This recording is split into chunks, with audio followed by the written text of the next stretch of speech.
CEO in the building as well too. Much love to you, my brother CEO. And then we got the one and only Sharon Bracy in the building as well too. And then we got the sister. Let's go. Oh my God. I don't know where that came from. I almost thought he had a heart attack. Shout out to my sister Daily for coming through as well too. And then my brother, my one and only brother, we get him when we can. My brother Corey in the building as well too. All right. So we gonna get the people of the show, man. Thank y'all for coming through, man. Hope y'all making y'all headlines on your sectors as well too. If you want to simulcast, as usual, you can simulcast. If y'all simulcasting already, whoever's on that side, please like, please subscribe, please share, and make sure you donate to your favorite content creators as well too. And if you're not simulcasting, I don't know why you're not simulcasting, because it'll help you monetize on YouTube as well too. But if you're on my side, y'all, please like, please subscribe, and please hit the share button at the bottom of your screen. All right, it helps us in the YouTube algorithm. So I wanted to start off on a certain topic that I always wanted to address, but I found this old video that I was looking at, and I'm gonna share the video first, and then we'll have the icebreaker. Okay, so let me share the video first.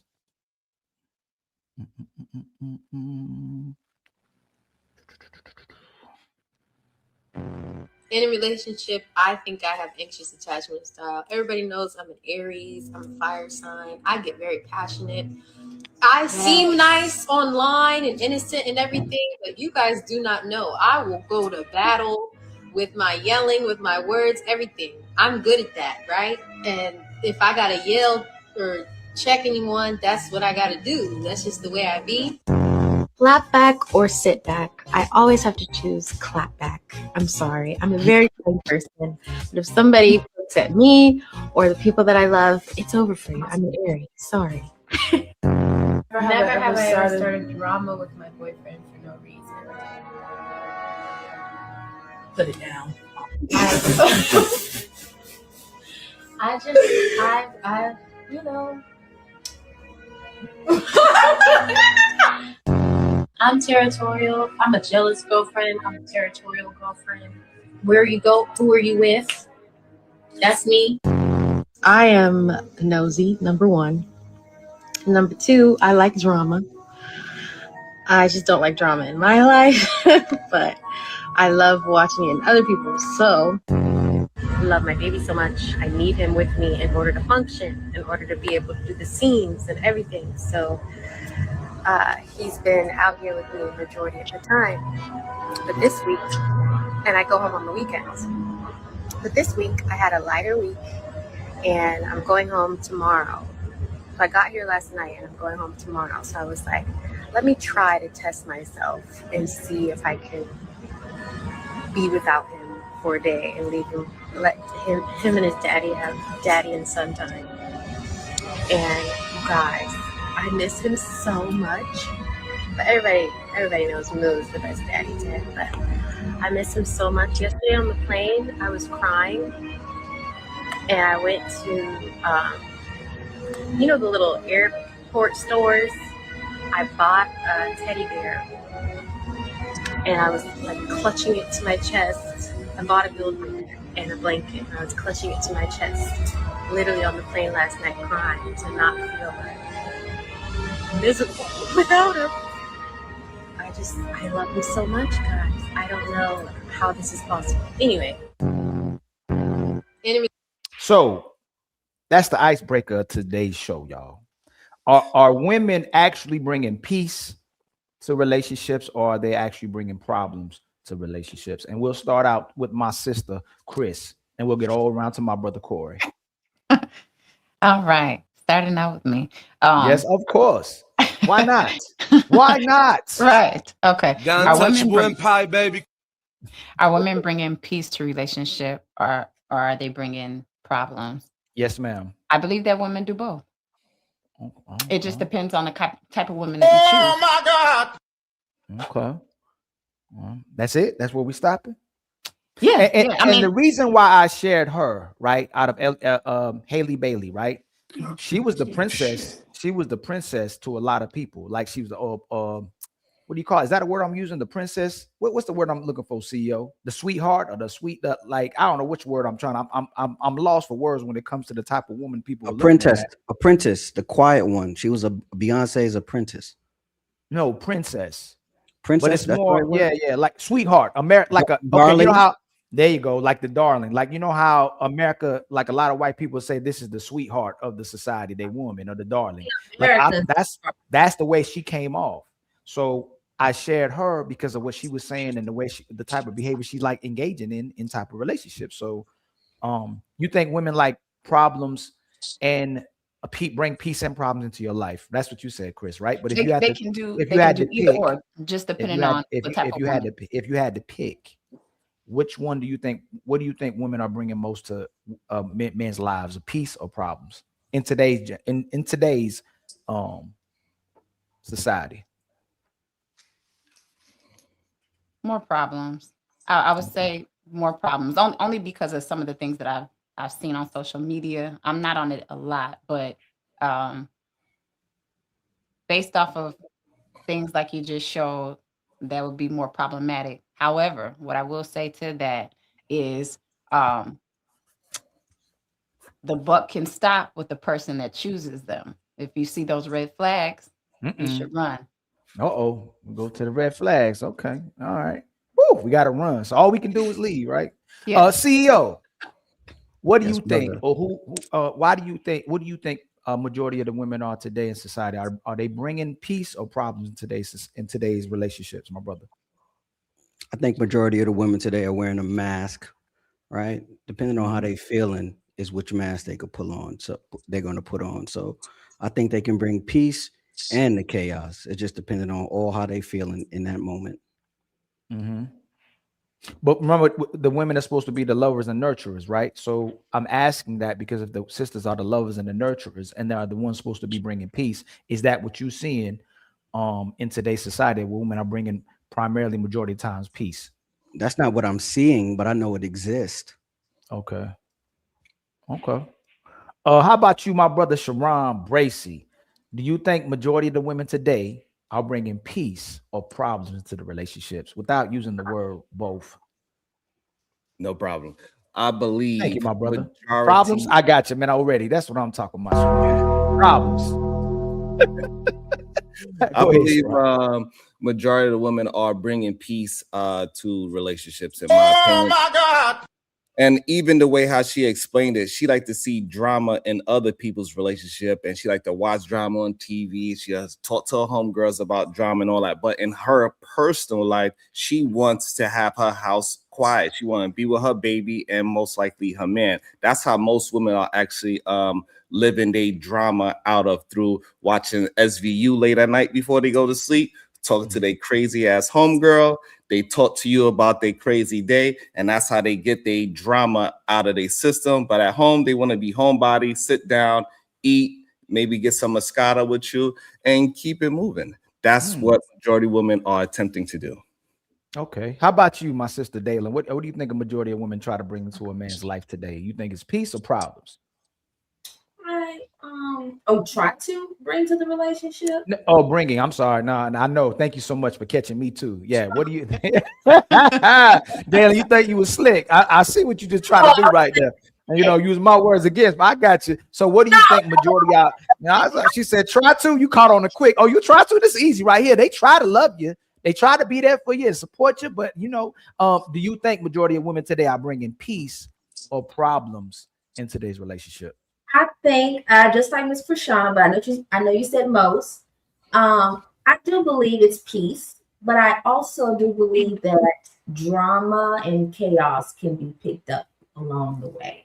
But I definitely because when I think about it, maybe I'm biased, I don't know, but sometimes I can't think outside of the relationship type of things outside of the Black community. But I know America is so much more bigger, than our small population. So when I take into account women from all backgrounds in America, I have to say more women are bringing peace to the relationship because that's what women want.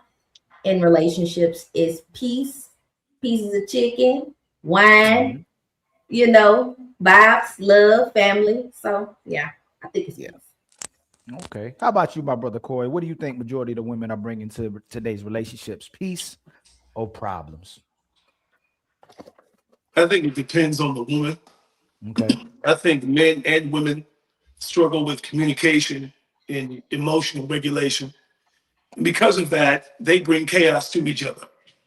And that's really what I've been observing from a lot of couples who have people who aren't compatible. They try to force relationships that just simply don't work because they're incompatible emotionally.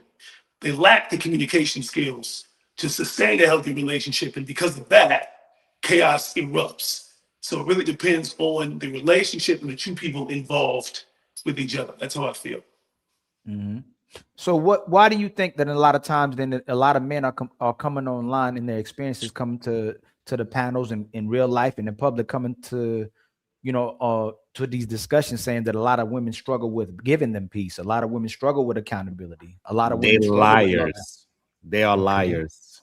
So why would they? Okay, Sharon, if you're saying they're liars, why are they coming on the internet or going in public? So you know what? I saw a video. Did you see the video? I'm gonna share that video as well too because I want to ask y'all a question about it. But I saw someone coming in public and complaining about their women. Right, when men come in and go to public to complain about their women, it's not well received. Like it's our nature to be like, like this man's coming online and complaining about his woman, even if the woman was bad. For some reason, it makes the man look bad. So why would men come online or in their real lives come to lie about the women? Why do you think they want to lie about on their women?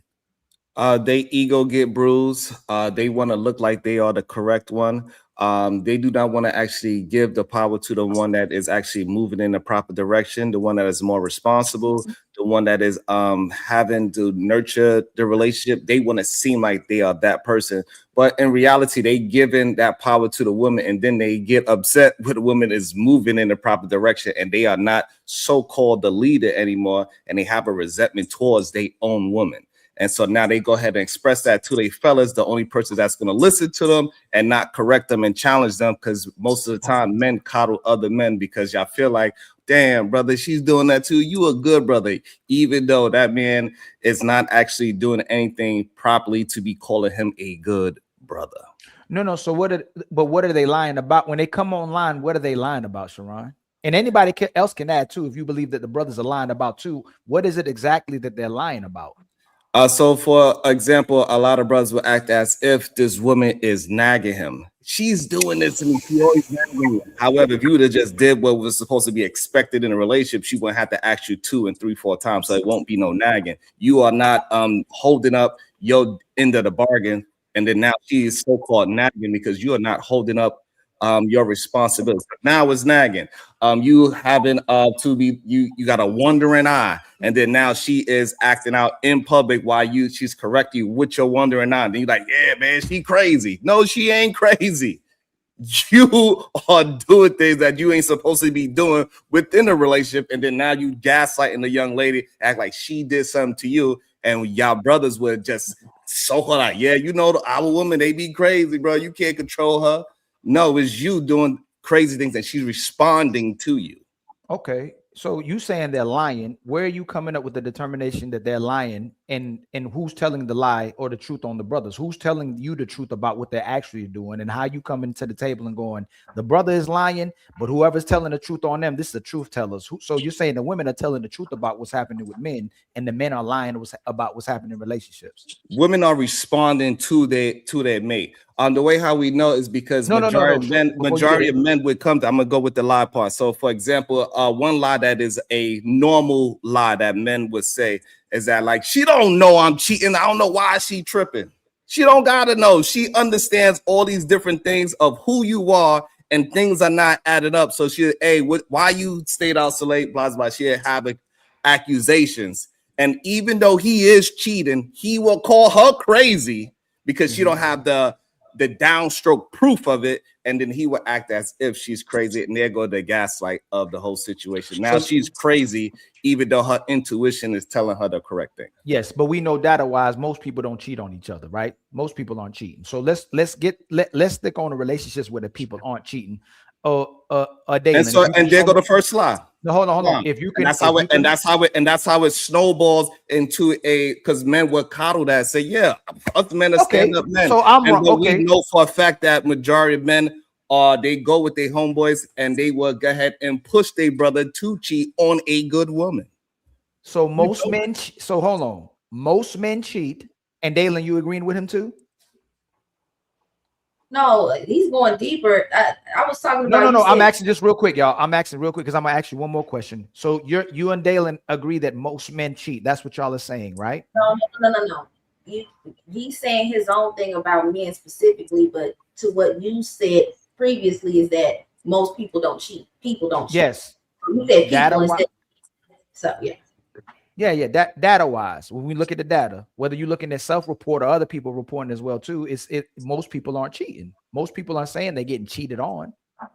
And you believe the cheater, the person that is lying in a relationship to tell you the truth. No, I didn't say that. Most people aren't saying that they're getting cheated on or that they're cheating. It's the minority of people who are cheating.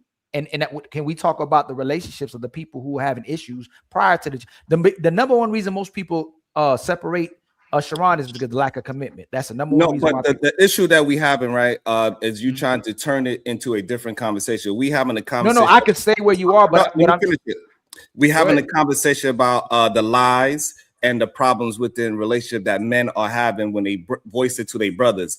And that's the conversation. And when you turn it into majority people cheating, that turns into a whole completely different conversation. We talking about the drama that is in the relationship and who is contributing to that. And the brothers is contributing. And one of them is when they are cheating, they try to act as if when the woman gets the sense of him cheating, he will act as if she is crazy, and he will come to his boys and say, hey, she don't know that I'm cheating, but and he will act as if she is crazy, and the brothers be like, yeah, you know, our woman is just crazy, when he is the one that's you're talking about a compulsive lying man and a cheating man, right? The one who tries to hide that he's cheating. That's right? one lie. Yeah, that's one version of the lie that. But most people aren't cheating on each other. But we're not talking about most people. We are literally talking about a specific thing. And then when you turn that specific conversation to a general conversation, you changing the conversation. So we trying to have So if we're gonna do that, then most women aren't cooperating and listening in the household.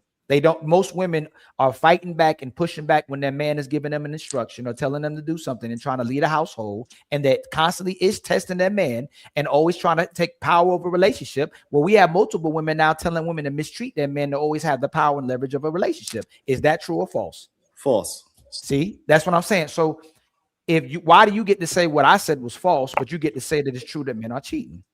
Because we do not have a group of women saying, I'm not going to listen to a good man. That just doesn't happen in real life. What we see is that, the man is not holding up to his standard. That's why she is, i.e., nagging. That's why she is crazy. She thinks that I am cheating. Those are the people that have those type of issues. People that have healthy relationships, they listen to their man, and that man listens to his woman, and we don't know the wiser.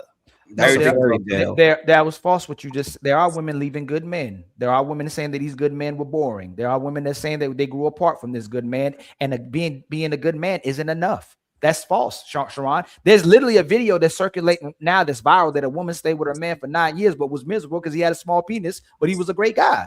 That's false. Like women, a lot of times. I mean, I don't know if you saw it. I know you saw it too. I didn't see it, but it sounds very extreme.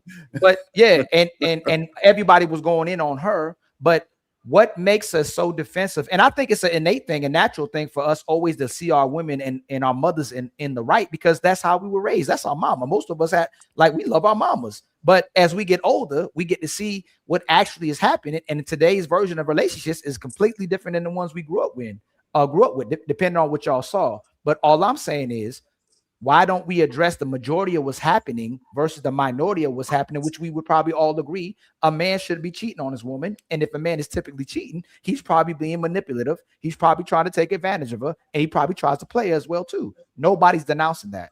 What I'm saying, most of the time in a relationship, why it's failing, it's not due to the fact that somebody cheated, Sharon. That's what I'm saying. So when you say they're lying, that cheating, can we talk about something that majority of the men are doing, that they're going, hey, that's what these men are doing. Majority of men are not cheating. That's all I'm saying. That's fine. And but we talking about lying. So now if we want to go to another version. No, it's my turn. No, it's my turn now. No, my turn. You said that's fine. So that's now, fine. now let me ask you this: but we're not talking are majority of men receptive to their man and accept them as they are and go, "I love this man as he is," or are they trying to change this man into what they want? They accept that man for what he is. Does anybody have a rebuttal to that, or do y'all agree that most women accept their men for who they are? Nah, No, I don't think. Nah, not at all. Go ahead, Corey. Go ahead, my brother Corey, and then you go, CEO. To women on a regular basis, and what often happens is they meet men, and these men present themselves a certain way at the beginning, and there's a shift months down the line. And when that man finally reveals his true colors, these women hold on to the version of him that he presented at the beginning, and they're hoping that that version will eventually return, and it never does. So quite often, the woman waits, right, for a man to turn a corner, to pivot, hoping that he'll be the type of man that she wants, and it rarely ever happens. And what often happens is a woman will keep giving and investing, hoping that he will eventually see her value, and quite often that never happens. So that's often where women find themselves in these situations. And you don't consider that man a liar? No, if that man does that, that is a liar. But most men, but what women are the crazy one. That's the issue. No. So what I asked you is most women try to change men. You said no. That he disagreed, and I believe CEO would disagree as well too. But Corey said that men show a different type of man, right? They're not who they are in the beginning, right? Mm-hmm. But you also agreed that most women are not satisfied with the initial guy as well too. They try to change him as well too. Women aren't accepting of that guy. Most women. Go ahead, Corey. You about to say something? I would say initially the guy puts forth more effort, and so he creates this illusion that he's checking all of these boxes. He's this dream guy at first, and then once he's emotionally invested, that's when he pulls back, and that's when things change. So it is the okie doke. It is manipulation to some degree. But here's the thing: a lot of women go for men who they know, in many cases, won't be faithful, who they know got 3, 4, 5 baby mamas, who they know ain't shit, and they hope that man will change, and that doesn't happen either. So they have to take accountability for who they choose as well. Right. Sorry, come on. Sharon, I'm sure you agree. Hey, Sharon, and I'm gonna ask you that. Hey, Sharon, no, I'm asking you because I know you agree. Because I'm gonna ask you a question.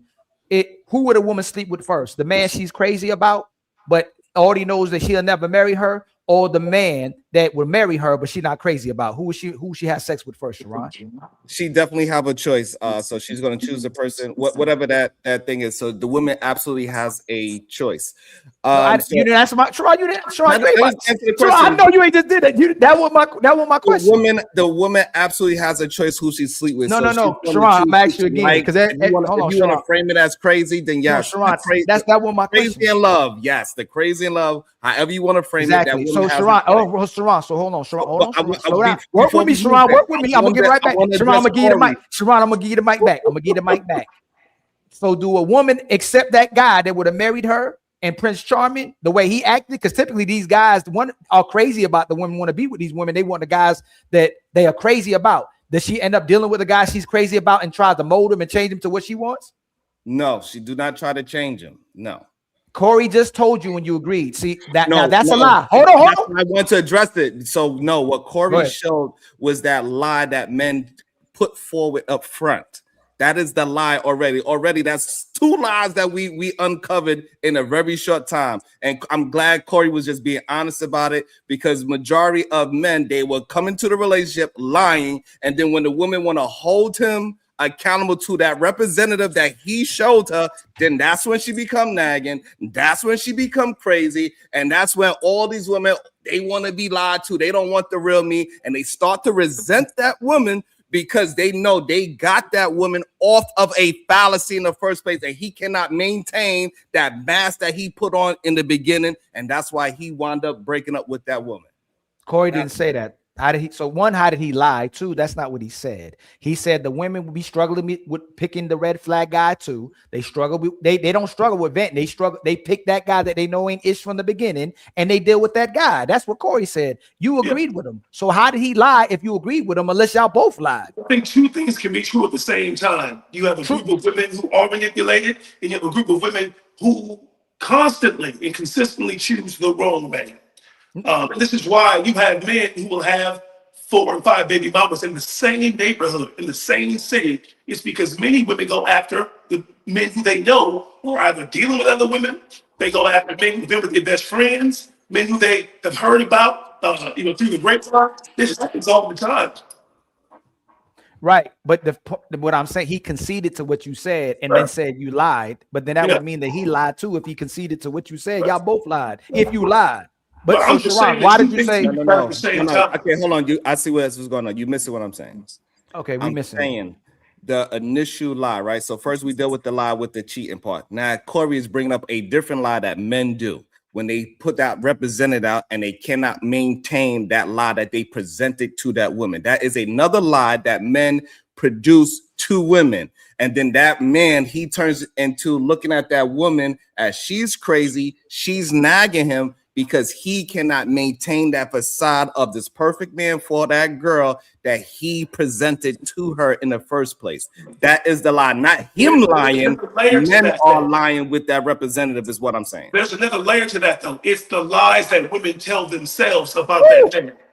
Oh man! Right, because that's because they believe him. They There's believe. another layer to it. No, The men he said the lie. lie they tell themselves. Right, because they believe they Never want that tell. man, right? Because they want that man, that representative that Corey's talking about, they want that man to be honest. They want that man to be for real. So that man that he presents as, hey, I got this together, whatever it is that he presents, she want that man to actually be real. And so that's where men get this whole idea that women want to be lied to. Hey, Chris, and I got a question for Chris, and I got a question for Dalen at the same time. I want to show y'all a picture, okay? Okay. My brother Sharon, Sharon be cooking. Sharon cooking himself. Hold on, let me show y'all something real quick, y'all. I want y'all to see something, okay? And I'm gonna ask y'all a question, okay?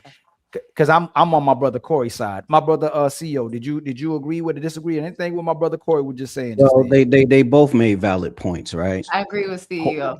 Corey said the man would put on a facade to get the woman and then change. And then he also said that he would pull back, right? Now I think that pullback that ain't all he said though. No, I know.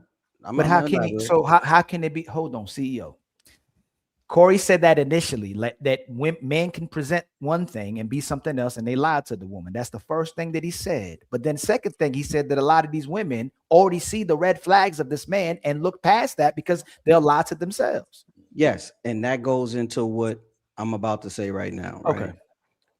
I think as far as from what you're saying, I think women do try to mold men either for better or for worse, right? They try to mold men into the idea that they think he should be, no matter how bad or how good he is. And to Corey's point, I mean, not Corey, to Sharon's point, they definitely men definitely do be lying. We run the game so we could just get in the end zone. You feel me? Do you think so? I'm trying to find this so y'all can see it so I can share it on my screen, right? Mm-hmm. They got a study that says that 88% of women have better investigative skills than the actual FBI when they feel like something is off, right? Sisters, before y'all date somebody, and Chris and Dalen, it's one thing about young girls. When y'all get older, y'all do an research about who this person is, right? Y'all ask around about the person. Y'all don't just go, I'm just gonna take his word for it, right? Mm-hmm. Do y'all honestly take a man's word? Like, and this is what Corey's talking about, right? If y'all met Ali and you met me for the first time because y'all not Bill Nye the Science Guy, you Inspector Gadget, right? You can be the other one too. And you meet a guy, the first thing you kind of want to know if he's talking to somebody else, right? If you actually interested in him, right?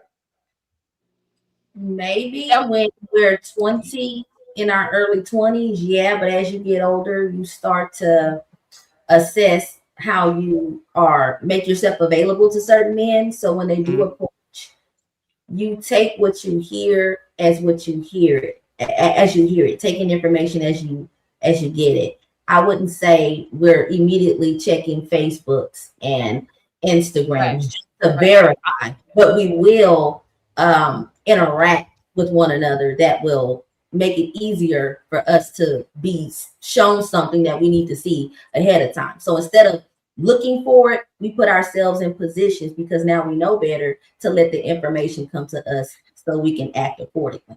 So let me give it example what I mean. And fellas, y'all can attest to it, right? When you see a woman, sometimes in your mind you can be like, hey man, I bet you she probably only in a relationship or married. Do y'all ever see women and Corey and Sharon and CEO? Do y'all be like, oh, I know that person probably married or in a relationship? Do y'all ever feel like that when y'all see a woman? Yeah. Sharon? Ask the question one more time.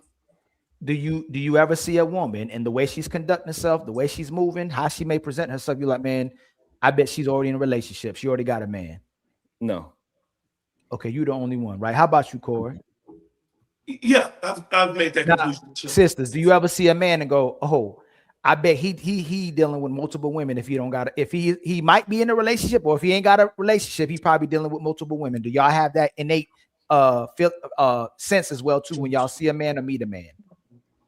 No, I mean, I don't. No, no. I don't. So you're telling me when you meet a guy, Mhm. you don't already assess to yourself whether this man is in a relationship, and if he's not in a relationship, you don't go, hey man, hey, this dude might probably deal with several women. Let me ask you a question. Is this Okay. particular guy pursuing me? No. I'm saying like you just see, like y'all don't. So we all gauge each other. We see people. We see how they present themselves, right? If you, who's well, I ain't gonna ask you, Chris, because you married. Or are you allowed to? If I can, I ask. Hey, Dale, you got a celebrity crush? A celebrity crush? No. Yeah. Is there a celebrity you find attractive? Sure, they're attractive Which celebrity. one? Can you give me one? Nicki Minaj. Well, male. Oh, you got to specify. I shit. I don't know. Dang, I can't even think of nobody. Chris Brown. Chris, okay, if you met Chris Brown, even like you see Chris Brown, even before you ever say anything, would you be like, oh, I bet he a hoe? Or do you be like, oh, that's probably a nice guy with no women at all? Y'all don't have that instinctual nature about y'all when y'all meet men? Well, we don't do either or. That's not how our Okay. minds work as women. When we see a man that we automatically know off rip is attractive, we do think, oh, he's too handsome to not be dating a woman that's just as attractive. Because when people see something that basically glows or shines, it's like a rat race. You got to get to it before it gets gone.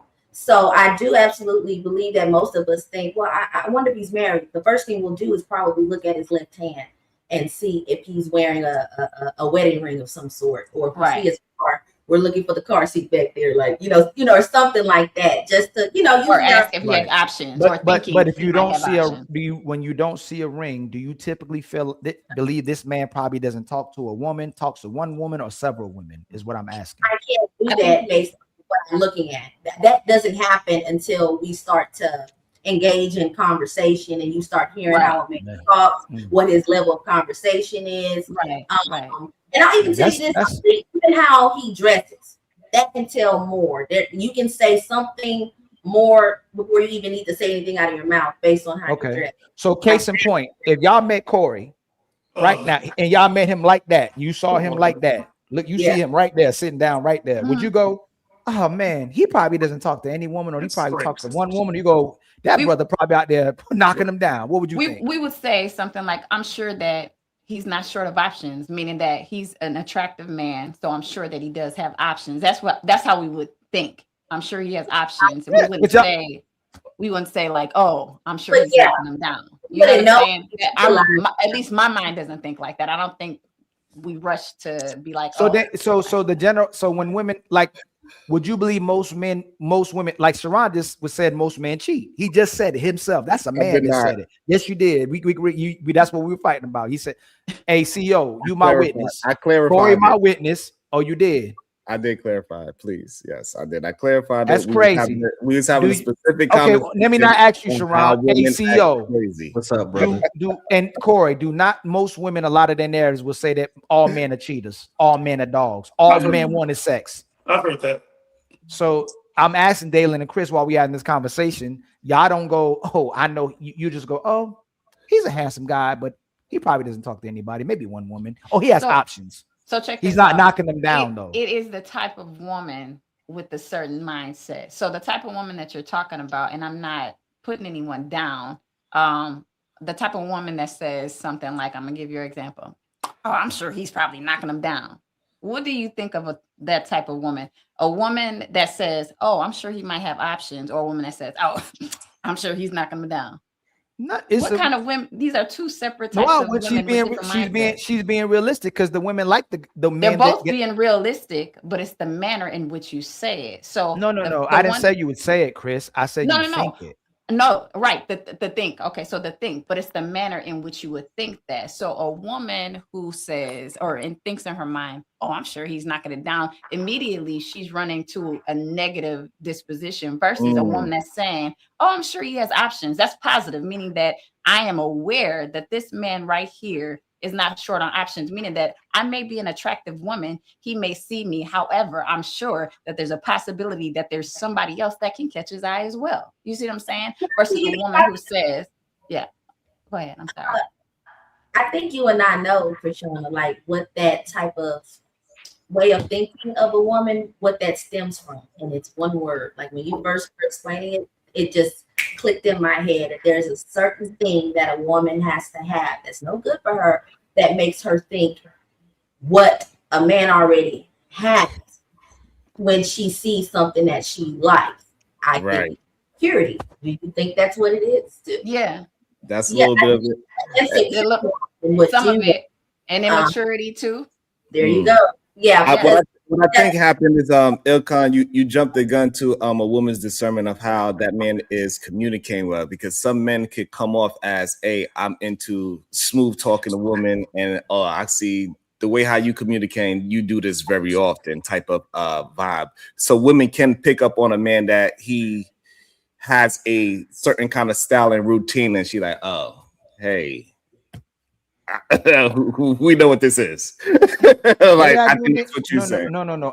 I was really having whether women admit it or not, when they meet a guy within the first few seconds, especially if they like the guy, attracted to the guy, they'll know whether they sleep with him or not. They know that right away. They'll lie about it if they want to on this panel, but they know whether they would sleep with him or not. So they know that. And I'm guessing that the man messes that up throughout. No, I didn't. No, the mature guy or the guy. So this is the thing. Really quick, because you make that statement, I want to point out that, of course, when you look at someone, you automatically know if they're attractive to you or not, because you know what your type is or what catches your eye. What makes you like it and want to possibly pursue it, of course, sex is on your mind. That's our biological nature, like to, feel that way about the opposite sex. But of course, it's our behavior and our, respect ourselves that, so we know how to handle that. I just wanted to make sure that we have it clear and understand that just because we know that we would bust that thing open just because of what he looked like, that we know that it is dangerous to do so. Like if something seems so fun and feels so good that quick, something got to come with it. It's too good to be true. Nothing comes that easy. So as you get older, just because you fine don't mean that I want to have 15 minutes of hot, sweaty pleasure because I'm gonna end up paying for that later. And we don't see that in our real life experiences. Even when the women mature, especially when you're younger, women are extremely territorial and competitive when they see a guy that other women like, and they'll even go as far as try to claim that guy. And her last ditch efforts would be using sex, especially if the guy shows interest. Like, y'all know the thin line. There's a line between a guy having sex with you and a guy finding you attractive enough or valuable enough to be in a relationship with you. That's that thin line, right? So a lot of times when women like a guy, like Corey was talking about, you're gonna put things in your head, especially if you like them and you see someone else like them as well too, and you're gonna get competitive and you're gonna become territorial. And if you start dealing with them, if you start spending time with them, you're already in the back of your head, this is my man. Like we gotta admit the actual tendencies that women have and the behaviors women can demonstrate when they actually start liking the guy, and they'll feel like a guy ghosted them or a guy took advantage of them when the guy never claimed them or even said he liked them. It's because she liked him, and she took it.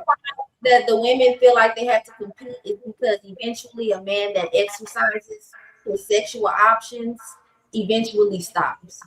He'll get married, he'll settle down, or even if he doesn't get married, he'll just pick a longtime girlfriend, knock her up, and they'll just shack up till death. What I've seen it happen all the time. I think the problem with that statement that you said, that's very high school or work force oriented. In the real world, that is not actually happening because we are all just adults. So I'm not in a place where I'm with the same exactly 20 adults and they all like, God damn it, we all want Sharon. No, I'm meeting new people every single day, and I'm not having interactions with them where I'm always trying to find some sexual options happening. That only happens in high school when they're looking for the jock. In real life, that don't actually happens, right? It might happen in like small sectors of worlds when they have a very small niche market and it's a very small world. But when we talk about when I'm just out and about and I'm going to this city, I'm going to this state, I'm going to this bar, women are not going to be looking like, yeah, I'm gonna have to compete for that man because all the other women are looking at him. It doesn't happen in real life. Oh, so y'all never see that happen at your job, Chris or Dalen, where there's a lot of people working? I preface that. No, you said that's an elementary thing. Do women not go crazy at the job about a certain guy that works at the job? Are they not? You may not be the one who does it. Sharon may be the only guy that doesn't see it. CEO and Corey, if y'all work at a location or places where there's a lot of people, are there not times where there's guys that the women go crazy about that work at the place, especially if it's a CEO, especially if it's a doctor, especially if it's a head honcho, especially if somebody who's running a company? The women stop having that type of attraction towards men collectively after elementary school and middle school and high school and college. That don't go into adulthood. So all these women going to watch Chris Brown, all these women going to watch Usher, all these women that go crazy about Idris Elba, Denzel Washington, all Michael B. Jordans in our real lives. They're not people that live in your cities that women be crazy about. Oh, look, hey, old girl got that's not real life. What you just explained was not real life. How is that not real life? That is real life. How often do you happen to bump into? I asked them for hold on, Sharon. Before, hey, Sharon, how often you are in a space where you are competing with? I don't want you to talk about the Idris Elba part. I'm talking about just the jobs. Or do women go crazy when y'all at your jobs? Dalen, Chris, my brother Corey, CEO, or businesses wherever you at. Do women not still exhibit that type of behavior where they'll flock or go crazy about a certain guy that works at their job or in their careers or businesses? To your point, that has not been my experience, but I'm sure that it happened. Corey, you see it, my brother? I it happened. Let me just try to give some leads to Ali's point. I've seen that happen in work environments in which people are not benefited well. So jobs that pay maybe minimum wage, maybe a little bit more than that, don't offer benefits, pretty much in an environment where people end up having to socialize with each other because they spend so much time together. I have seen cashiers and cooks all fucking the manager. But that's because, you know, that's just like, I think that's just their culture or their lifestyle. Like, but in the field that I'm in now, no, I think that type of thing that happens is a behavioral type of thing, maturity type of thing, and an IQ level type thing, because a smart knows not to fraternize like that. Question again to Chris and Dalen. If y'all have a group of sisterhood, y'all not married, scenario. Cool. You telling me in adulthood, even now, if y'all was single, there wouldn't be a guy that can walk by and go, damn. And if he approaches one of y'all wouldn't go.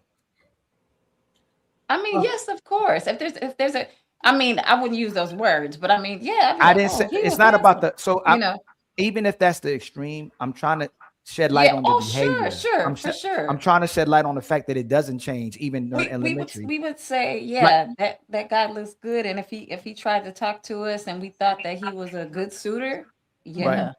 So, but you gotta have to correlate that them two would try to fight over that man. We try to fight each other. Majority of a group, if it's a group of 4 women, whoever's jump out first, the other 3 be like, all right. Yeah, that's not how it works. We're ladies, and I'm assuming Miss Krishana is an absolute lady. Absolutely. If a man walks up, he already has his eye on who he's gonna talk, but he walks to that girl. So y'all telling me if y'all out, not y'all saying y'all group. Go ahead, Dalen. Yeah. You say if it's a group, I'm cooking them tonight, boy. So let's say he got his eye on Krishana. You know, ladies, y'all looking nice, you looking good, and he may make an extra remark or compliment to Krishana, and that's giving an indication that, you know, I'm safe, I'm not gonna hurt you guys, but I have my eye on this, you know, this pretty red bone right here. and they're gonna get to exchanging, and then as friends, we're gonna talk and kind of ease back and not cock block, so our sister can get her swerve on however she sees fit. Right. That's how it y'all wouldn't do that. That's what you're saying. Y'all. No, that's how it works in adulthood. What she just said is true. So for Hey, Sharon, I don't know what. Hey, Sharon, I know you gotta play that. I've been an adult for a very long time, my brother. I know you gotta go. Sharon Bracey, part 101. Right? Women will still cock block. Women will still fight over that guy. Women will still get jealous over the fact the other girl got that guy as well too, especially if that guy knows what he's doing when he's having conversations with those women as well too. That's why we say a lot of times a guy will go to the least attractive woman sometimes and talk to her, and the attractive girl in that group, or the girls who feel themselves typically to get approached, they'll be like, oh hell no, I can't believe that he approaching her and not us. Like it can start a problem as well too. Like you're right, that's how men will run game. Like a man game. like I can walk into the club right now. Let me finish with a big girl, and other girls will be attracted to me because I'm in there with a big girl. I'm like, oh, I know he ain't with her. Like, Sean, you know that's not true.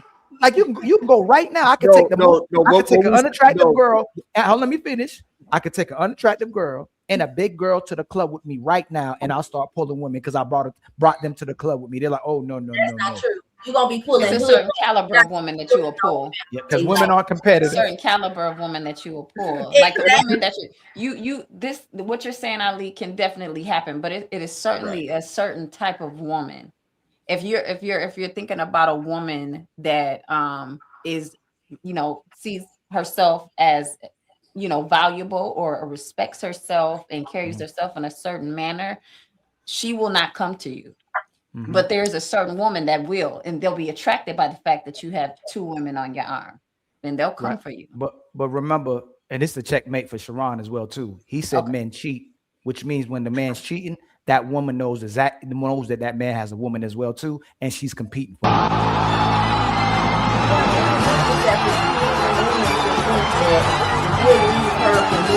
Validating something in me I think No, but if he's cheating, can y'all concede to that as well too? When most of the time when men are cheating, the woman knows that the woman knows the woman and knows that he's dealing with another woman as well too. Can y'all concede that to that as well too? And she'll still go. So there are women that will for sure. So is that a form of competition? No. Okay. So Chris, this is the problem what you're doing, Chris. Okay. You're saying because you're not that type of woman that women aren't doing it. You're saying, you're saying it's the type of woman it is, but there's women who do it. So if you're saying a lady wouldn't do it, if you're saying a righteous woman wouldn't do it, if you're saying a woman that actually loves a man wouldn't do it, there's a possibility that wouldn't happen, right? But we know that women change. We know that women change their minds as well too. A good woman can turn bad. A good woman can break all her rules. Like we talking about reality. A woman can say, "I'll never talk to a dude like this," but talk to a dude like this. Well, if you listened, Ali, I did tell you that yes, what you're saying, those things can happen. But what from my experience and what I've seen, there's a certain type of woman or man that will behave in a certain manner. So that I wasn't saying that what you're saying is not true. It is true. It is true. It just depends on the woman. Yeah, it exists. No. We're talking about women. Okay, Sharon thought he was cooking because he don't think it. So it exists now, Sharon. It's nothing that's going to be 100% not there or there. So we understand that it's going to be these type of human beings in the world. Yeah. We're not, but when you are framing your statements, you framing it as a general sense that women are just out there looking for the jockey, the quarterback. And that all women just like, oh my God, look at this man. Don't do he's that. with this, and he's walked in, and all the women is looking at this one man, and now we gotta go compete. That's the that's why I was talking to that generalization that you did, not to if it happens or not. No, Sharon, he's saying majority. Yeah, I'm saying that's what I'm talking about. He generalized it as that's what majority of women doing. That's what my pushback is. That does it exist? Absolutely. But in a majority sense, no, it does not. It doesn't happen in the adult world. Just like they'll say, yeah, maybe at UPS, the McDonald's, the Walmart, Target, all those places, all that nonsense. Co-workers Say sleeping that. with each other and all that's happened. But I'm gonna ask again. when you I'ma making ask that, when again. you making that 6-figure salary, they are going to be very intentional by not sleeping with their coworkers. They don't want to lose their job because it's a very important job. So majority of people have outside spouses that is not connected to their industry at all when you are working in the professional world. Hey, Dalen and Chris. Yeah. When a woman is attracted to a man and he shows interest in her, are most women territorial and competitive when it comes to that? If they like the guy and the person shows interest, they're not even together yet, and another woman comes around, is the woman territorial and competitive? I don't think you can be both. You're gonna be territorial, but you're not gonna say, "I'm gonna leave the door open for competition to come so I can kill it." No, you can't. You can't do nothing. No. Y'all not together. So all of us have been in positions where you're not with the person yet, and there's people that's lingering around, and your nature comes, you're territorial, and you become competitive. Even if you don't want to be competitive, you want to make sure this is yours. So certain behaviors will come out. You want to claim this person, and you want this person to claim you as well too. That's where the claiming starts happening. Like if we're at like a bar or something, and I happen to see another woman eyeing an attractive guy that's also at the bar, and I fear that she may say something to him before I do, like a situation if you out on a date with the man that they're crazy about, and he shows interest in you, and he ends up looking at a woman, are you gonna just leave and go, he looked at another woman, or are you gonna get upset with him at first and ask him what he's doing? You just gonna leave? No, for me, call me petty, but now I know you're not gay because a woman walking by. You said now you know. You said now you know what? If I'm on a date with a guy, a first date, and he looks at an attractive woman. No, I didn't say first. No, Dalen. No, not first date. Okay. We've been spending. He's struggling tonight, Dalen. No, I didn't say first. I said you. What is this relationship? I said y'all like each other. Y'all like each other. Y'all interested in each other. I give more context, right? Y'all are invested in each other as well too. Y'all been spending time together. He's never done that before, and y'all are invested in each other. Y'all just not together. If he looks at someone else and he never did it before, are you gonna leave this person and stop talking to this person, or are you gonna make this person claim you and you're gonna still claim the person? I get the question, but I think you're not establishing what is the damn dynamic between. I just did. No, because you said it's not a relationship or it's not a first date, but it's like we're invested and we in this thing. And yes, a woman having a mindset about a man, that's my man. So if it's not a first date and we're invested, that's a relationship. Are you talking about casually dating? We're just out on a regular date like we've been doing, or are we? No. So what the relationship we're having an intentional good faith conversation, right? People just don't jump into relationships. Men and women typically spend a lot of time together before they jump into a relationship, especially dealing with a certain type of man. That's why women be trying to get a ring on their finger if they're in a relationship. Before they get in a relationship, they trying to get this man to claim them. Like they become. I think what I'm saying is that for the question that you're trying to ask, if I'm out with this man, ask me, Dalen. I broke it down and I'll do it again. Ask me and I'll break it down. I did it before. Y'all spending a lot of time. Y'all not together yet, but y'all are heavily vested in each other and you're interested in each other. Y'all in the dating stage. Y'all just in the dating stage. There's no official title. No relationship. So we're just dating. Dating, and we're out on the date at Red Lobster. And a big butt woman walks by and he looks. Am I going to? And y'all sleeping together? Y'all, we gonna be realistic. Y'all sleeping together too, because ain't no woman going. He ain't about to wait. I'm waiting and all this 90-day rule stuff. That stuff out the door. That's just a movie. Y'all have been doing all that. If a woman comes near your man and he sees her and gives her attention, are you done with the relationship? Or you still fighting for this man? And I don't mean like literally fighting. I mean like, hey, now that's you're saying give her attention versus what you said originally, which if he looks by, because men will absolutely look when a woman walks by, especially if she's attractive. But now you're adding more to it and saying giving her attention. Well, what does that attention look like? Dalen. Wait a minute. Dalen, that's not a good fake. Dalen, I didn't add nothing to it. I said the same thing. Yes, Dalen, you said no, I didn't. The first if time you look, that's attention. That's attention. You gave her attention. Dalen. Hey, Dalen. If you're having a good faith conversation, right?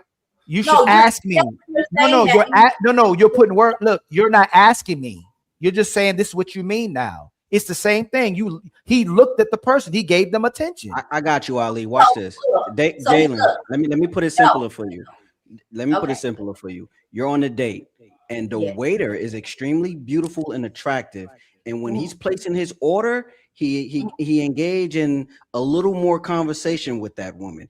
Y'all both notice she's attractive. Now that's the attention, and he's obviously looking at her. Do you do whatever Ali is saying? Yeah, like do you? For instance, flirting with the waitress? He not flirting. They just engage in a little deeper conversation. Okay. Well, if they're not flirting, absolutely not. I would want the man that I'm with to show that he's a personable person. He's a person that can talk, you know, a polite person, a pleasant person. Yeah, talk to a cute girl. Big deal. I'm not going to think more into it than I need to, especially if it's not flirty. Absolutely not. So she walks away and come back and he does it again. What do you do? I think now that you say that, is it okay if I ask if you give example on what that interaction was the first time, and if she went back and brought something to the table and something happened again, could you give like an example of what those two? It's just more than here's the steak, here's the salad. It's just those are nice shoes, blah blah blah, nice outfit, nice pen. I like the way you got that apron folded. Like it's just small extended conversation. Yeah, no. No what? No, I would not think any much into it. So just like you said, like nice shoes. If she came by and was like, "Oh, are those Stacey Adams?" and he was like, "Yeah," and she's like, "Those are nice," you know. No, he's giving a compliment. He's giving a compliment to the waiter. Oh, to the waitress. Yes, the waitress. Yes. Okay, can I give my own example? Or you're very beautiful. You're a very beautiful woman. He say that.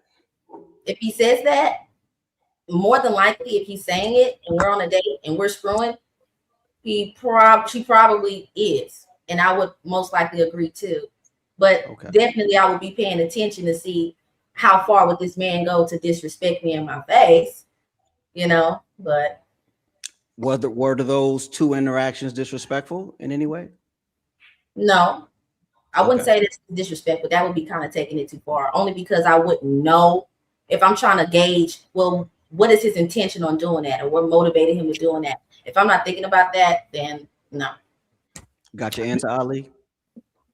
No, I did. But do you think most women, if their man likes another woman's post and picture and comments or likes on it, do you think that she'd be upset about it if he liked and commented? Do you see it as disrespectful if a man likes and comments on another woman's post and if he's in a relationship?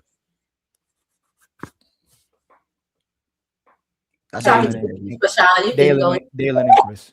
Okay. I'll let this Krishana. So let me answer the first question, and I'll answer your second question. So I'm just dating this gentleman, and we have not solidified anything. But y'all already say that we're vested. I'm just repeating what I heard, and I'm gonna answer.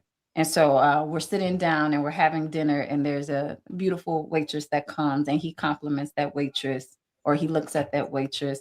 No, I'm not going to have a problem with that. I don't think it's disrespectful that he says a woman is beautiful or he's being kind. However, there is a level of appropriateness that should be taken into consideration when you're out with a woman. So no, it wouldn't cause me to leave that individual. But say if it got out of hand, which we haven't given context of it being out of hand, if I was uncomfortable, it would be a private conversation that I would have with him after dinner, you know, so that way the atmosphere is not awkward. And I think that is what mature adults do.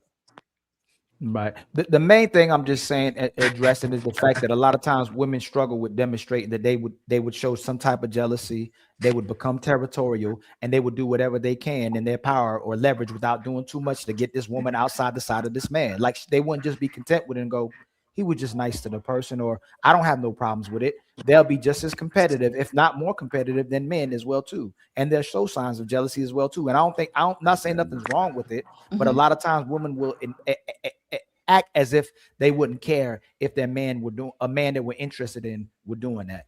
So Go ahead, Sia. I think the issue is that whole jealousy part, they would address they boyfriend, whatever that dating situation is, like, hey, what you're doing is it makes me feel a certain way. It don't turn them into competition mode against another woman. It turns them to a man like, hey, what you're doing is very disrespectful to me. You make me in an awkward position. You giving this flirtatious act with this woman with me sitting right here and y'all having your conversation. I'm just sitting here twiddling my fingers. So I think you just misrepresenting the competition part versus the man is doing something disruptive within a relationship. And again, that goes back to that whole the beginning of the conversation of the peace thing, and then he would act like she crazy. I'm telling you. It's wild that when you just let y'all brothers talk, y'all break it down every time and make me tell the truth. I don't know why y'all do it, but y'all do it, and I appreciate y'all for it. Hey, CEO, I'm asking you. You married, right? Yeah. If a woman was trying to talk to you, do a little extra with you, would your woman just be okay with it, or she'd have a problem with the woman and do whatever she could to get that woman out your way as well too? Well, I'm well versed. So no, without like level. She's right. But even if you well versed, you said everything you needed to say. But y'all out. This girl been drinking a little bit too much tonight. She's being a little extra saucy with you. Is your woman just gonna let you handle it, or she's gonna start to handle it if it's doing too much?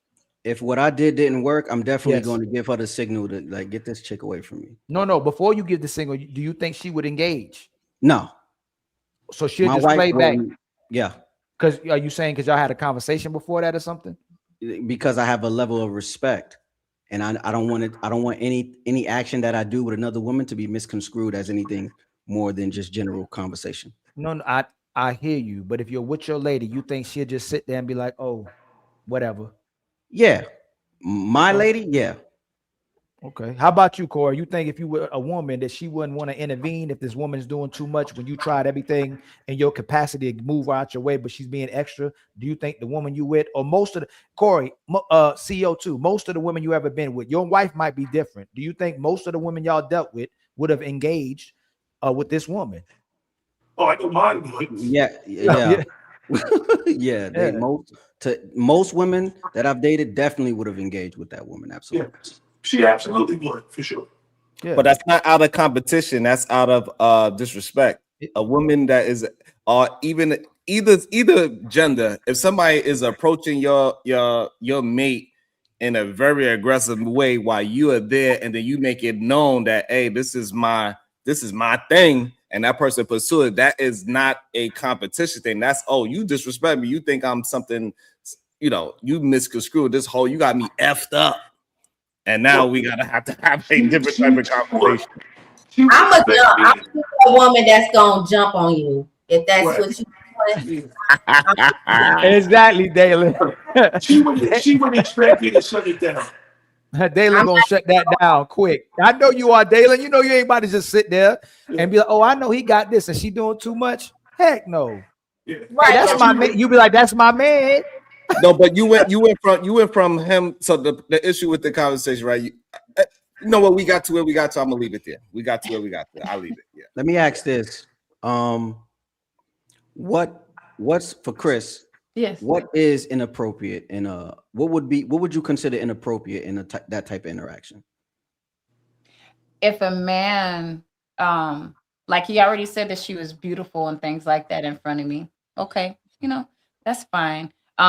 If he then continued to converse and say stuff like, oh, you're sexy, I like the way that your thighs are looking, that is overtly inappropriate. Okay. The compliment, fine, but that is overtly inappropriate to me as the person that you decided to take out on the date. It's like, why would you choose to say that to this individual in front of me when you're out with me? It's inappropriate, period. It's just inappropriate. I'm not saying that it is necessarily disrespectful that he's choosing to give this woman a compliment, but to do it in that manner in front of me while you're out on a date with me, inappropriate. Agreed. Okay. Now let me answer your question about the Instagram or Facebook post pictures, right? So, one, you know, you never know if this is just a liking situation that has nothing to do with business. I want to know, what kind of photo are you liking? Are you liking it because she has her chest out and her cheeks are showing, and every picture that you tend to like is something like that? Then I'm going to have a private conversation with you. If we're together, then we're going to have a conversation about that. If we're not together and this is like a dating phase and I see that you're doing that, and if we haven't established that we are in a committed relationship or really working toward that, that means that I can see that you have interest elsewhere, right? So then it's something that I'm going to keep my eye on, which means that because you are demonstrating this to me, it means that I'm not going to be willing to give you more of me. I'm only going to give you levels. You're going to be at bay until you show me that I'm the apple of your eye. You understand what I'm saying? Mm-hmm. You're going to go after what you want. So am I going to knock him for doing that? There's going to be a mental penalty, but we'll have a discussion about it if we're supposed to be pursuing something serious. But if we're not pursuing anything serious, you go ahead and do your thing. And guess what? I'll just go ahead and just keep my pearls back. Because you know. I love having conversations with grown folks. I enjoy it. Shout out to the panel. Well, hey, hold on real quick, y'all.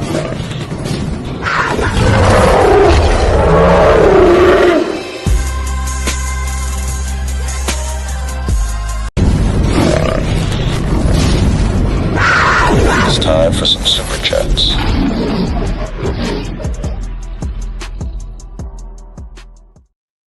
That was a rookie mistake. Shout out to my brother. Hey, shout out to the 182 people in the building. Please like and subscribe.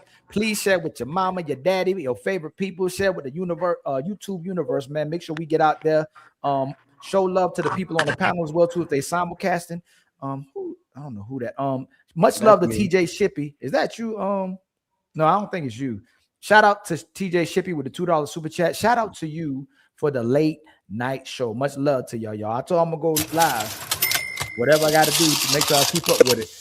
My brother Carl Anderson gifted us with 2 memberships. Much love to you, my brother, for the 2 gifted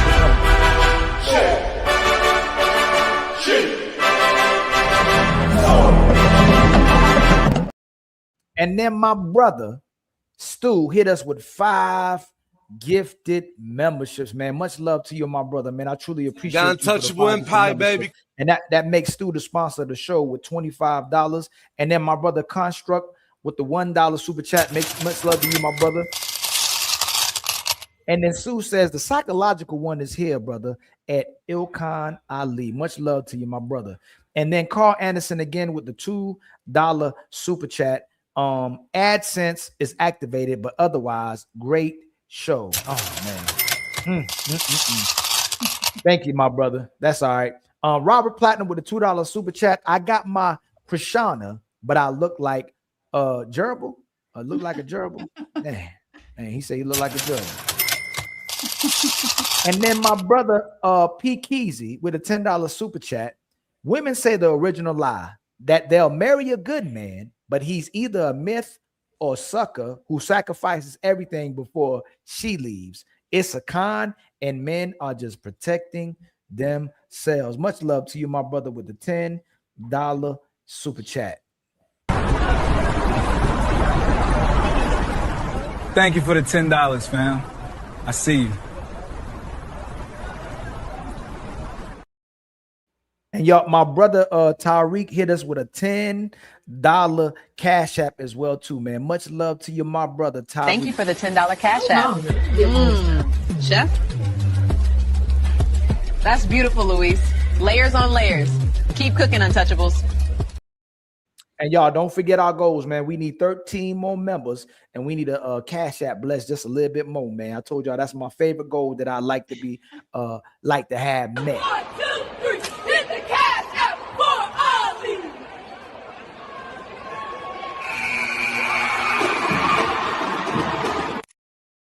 I know y'all like that one. Don't act like y'all don't like that one. Yeah, that's good. Right. Okay, so let me ask y'all. I don't know if y'all got to see this video. This is the video I was talking about right here. Didn't. Her mother tried to set me up to have the baby. You know, she ejected my sperm in her and ran in the bathroom and locked the door. And that's how we had her. Really? Yeah. She don't even know I know this. Wow. But I'm telling it on To the world. How do you know that? I'm smart. You know, when I used to come on her stomach. Fold my towel nicely by the bed because I would want to wipe it off of her stomach. This particular time, she chose that she wanted to have a baby by me because I was the best thing that ever came into her life. Most of her relationships only lasted 2 months or whatever because she was a promiscuous woman. I didn't know it at the time. I only found out this thing by reading her journal. She didn't know that I read her journal either. I did what I do. I had a good nut, and I nutted on her stomach. This time, I went and got the towel and tried to wipe it off, and she hit my hand so hard, I thought she hit my hand like a home run, like a baseball player do a baseball bat. But she screamed, "No!" as if she was being raped. She got up so quickly and ran into the bathroom and locked the door. 2 weeks later, she was pregnant with my daughter. Damn. Yo, listen. I don't need to laugh at that man. I don't. Hey, you gonna laugh, Sharon? This is y'all see what I be talking about. Y'all be laughing at the man's pain, man. It's so crazy, boy. That's crazy, y'all. Oh, man. Hey.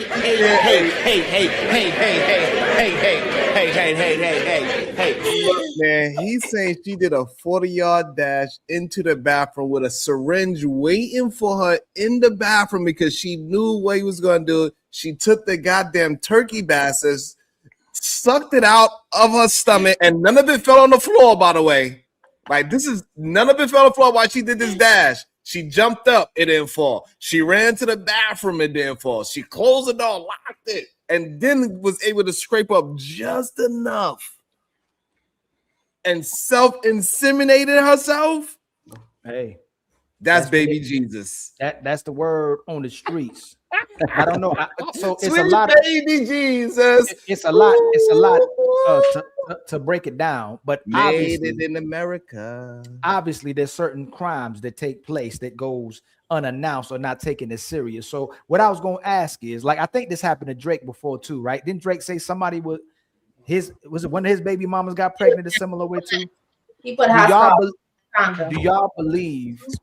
Given the same way that the grape can be a crime, do you believe that should be a crime if a woman is actually taking the man's sperm without his permission and inserting it inside herself? Yeah, she's violating his reproductive rights. Absolutely. You agreed to be nutted on, so you don't turn around and go put it in you. He would have left it there if that's what he wanted to do. That is how a man tells you, I do not want you to be my baby's mother. But at the same time, as a man, you won't let a bitch drive your favorite car. Don't give her the fruit of your loins on her stomach. You're supposed to have a bowl of hot sauce, a Louisiana hot sauce next to the bed, so that you swing your meat over and you relieve yourself there. So even if she wanted to retrieve the semen, it's dead. She can't do nothing with it. So that's what I ain't even gonna ask you the hot question. I'm gonna leave that one alone since you said that. I would say this, Alex. In my opinion, the only way it could be stolen if they are getting drunk or she got him drunk, she's completely sober and she hops on top and she kind of understands when he is about to, and she did that on purpose. I say that would be the only way she could actually steal the sperm from. She gave him a liberate. That's it. I think that's a really good point that Sharon made. Say that one last time, Sharon. That's a good point. No, it might, if it's that good of a point. Let me see. I gotta hit that one more time. Maybe I'll give you some credit. Did y'all hear his story? Yeah. So basically, he said it. Basically, if an individual, a man, if he is under the influence of something, meaning that he's not conscious, then that would be no, not Sharon's story. The boxer story. He said he put it on her stomach. She ran in the bathroom and put it up her and locked it. Yeah, you know what I'm saying? Ran in the bathroom. That's stealing. Well, he didn't put it there. What I say is this: like in situations like that, right? You put yourself in a predicament for anything to happen, right? So you had control over the situation ultimately in that regard with your stuff, just like a woman will have control over her stuff. But if you put yourself in that predicament, you have to be ready for anything that could possibly happen, even if you're having like protection, like if you're wearing protection, in that case, nothing is 100% proof. So she decided to run with it Literally. So Do you see that was how, a situation. like, if I flip this to a man doing something to a crazy. woman, right?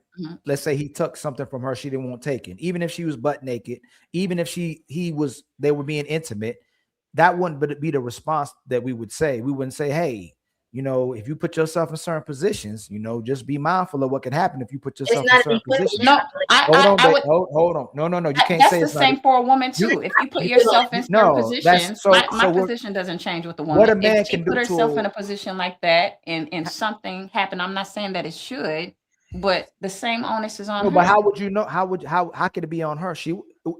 I would almost assume women don't deal with men that they feel like that would happen to them. I don't think she goes, oh, this dude would do this to me, so I'm gonna deal with him tonight. I'm almost sure when women deal with a man with intimacy, it's a man she trusts this man. If she says no, I'm done, I'm not doing that anymore, she would trust him to stop, right? Ain't no woman dealing with a man that she would think would grape her. No, I totally agree with that, and I get your point. But what I'm saying is that anytime you get hot and heavy, yes, you may have a preconceived notion of a person like that, and you may think that, yes, this person won't do that, but it is still true that you have gotten yourself in this predicament, right or wrong. No, not in the great predicament. No, Chris, you got your hold on. You got yourself. Okay. You got yourself. I'm not saying I'm for anybody being taken advantage of in that way. Ever. Never. Go ahead, Dylan. Never. I was saying, I think I halfway agree with that. Like, I think you're saying, like, even though you're gonna have casual sex with someone, you agree to what usually happens after that, like STDs or getting impregnated. But because this particular situation is so unique, right? I think she's also saying that it's also ideal to kind of know the character of the person you're sleeping with. So if an opportunity ever presented itself, you wouldn't even associate with them because you wouldn't even want to give them an opportunity to do that. But I see the other lens of that, because it's like, you can't have that type of trust and understanding about someone when you're casually sleeping with them. As he just said, you won't know them. So it's kind of like, yeah, the situation that you're in is your fault, but the severity of it, I won't put on him, because I think that's a whole nother level of theft. And the equivalent to that, what you were trying to say, Ali, is that the only way that would be equivalent if a man did take something as valuable as semen that's needed to, procreate. It takes her body. If a man stole a woman's embryos, like forced her signature and said throw the embryos away. So now you took this man's choice away from being a parent or not. And no. The opposite actually is, Dalen. If he forced himself inside her and say, this is what I'm about to do, and you're gonna accept, like if he lit like she doesn't want you to do a certain thing and you engage, you like that, I'm still gonna do that certain thing. Do it anyway. And Can a woman get pregnant from pre-ejaculation though? How do we know that didn't happen? Is that true or not? It could be. It's extremely difficult for it to happen, but it can happen. Okay. So we know that didn't happen. We don't know is what I'm saying. No, we don't know. We don't go. Sharon.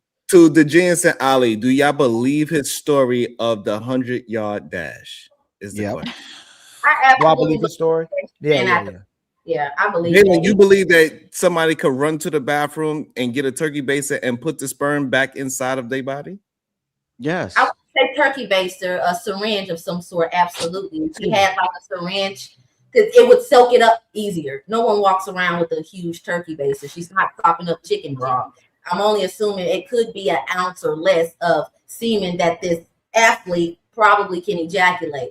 So, yeah, I believe that she had to think fast. She already knew what she was going to do when they went to the room to do what they did. So she had to act fast. It was premeditated. If it was waiting in the bathroom, it was premeditated. We need a doctor in the house, Genius. We need a doctor in the house. I need to know how long can sperm last on a 100-yard dash stomach. I need to know. If you eat a lot of cucumbers and pineapples, it's thick. When it's thick, it's not runny, so it's possible. Right? The fact of the matter is, she ran in the bathroom with this man's semen on her stomach and put it in her stuff. She violated. I don't know how he's responsible for that. So hey, it's when the semen is, this is stupid, Sharon, that you're saying we need a doctor in the house, but when it's dry, you know it's dead. But if it still look like still, you know what I'm saying? Like it's still a small risk that she can get pregnant if she gets in there it right away. But it's a high risk, obviously, if it's a side, it's gonna be alive. You know what I'm saying? Like you know, staying alive. But if she takes it fast enough and puts it in there while it's still running, like eggs. Yeah.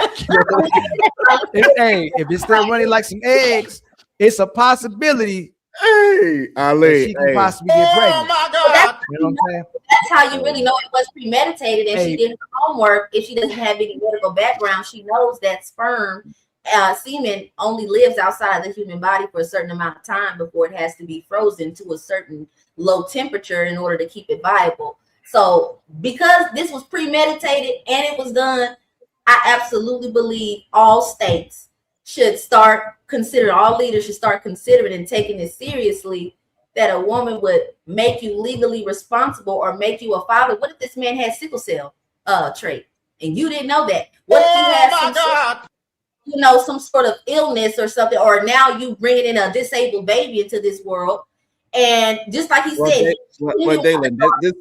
this woman don't care. This woman doesn't care about. She just only thing she cared about was having that. If everything is 100% that this is how she got pregnant with the 100. Was that competition? Was that competition, Sharon? That she don't care what the baby came out as long as the baby came out and it was his baby. That's the only thing she cares, so she could get child support and to say that she has this famous. Yeah, baby. So she didn't care what it came out. You saying have a baby by me being a millionaire? If that's what you pretty much that was her thought. Yeah. If everything is 100, what he's saying, I think that's the biggest. Hey, listen. Let me tell you why have no I believe reason in not to Sharon. believe him. The story is quite fantastic, but I don't y'all actually think, have a reason ACO, before you go, and much love to my brother Dat Shack with the $10 super chat. Brother Ali got a new camera angle. Much love to you, my brother, with the $10 super chat. We just got $10, kinfolk. You know what that means, right? We back on our feet again. I ain't gonna hold you. Support be healing people. That's crazy. And then my brother James Moore with the $5 super chat. It's all on him. That swimmer could have jumped. That swimmer could have jumped the gun. Man, it's crazy, boy. Hold on, let me get that. Let me get that one too, boy. That's crazy. Hey, thank you for $5. We gonna keep marching.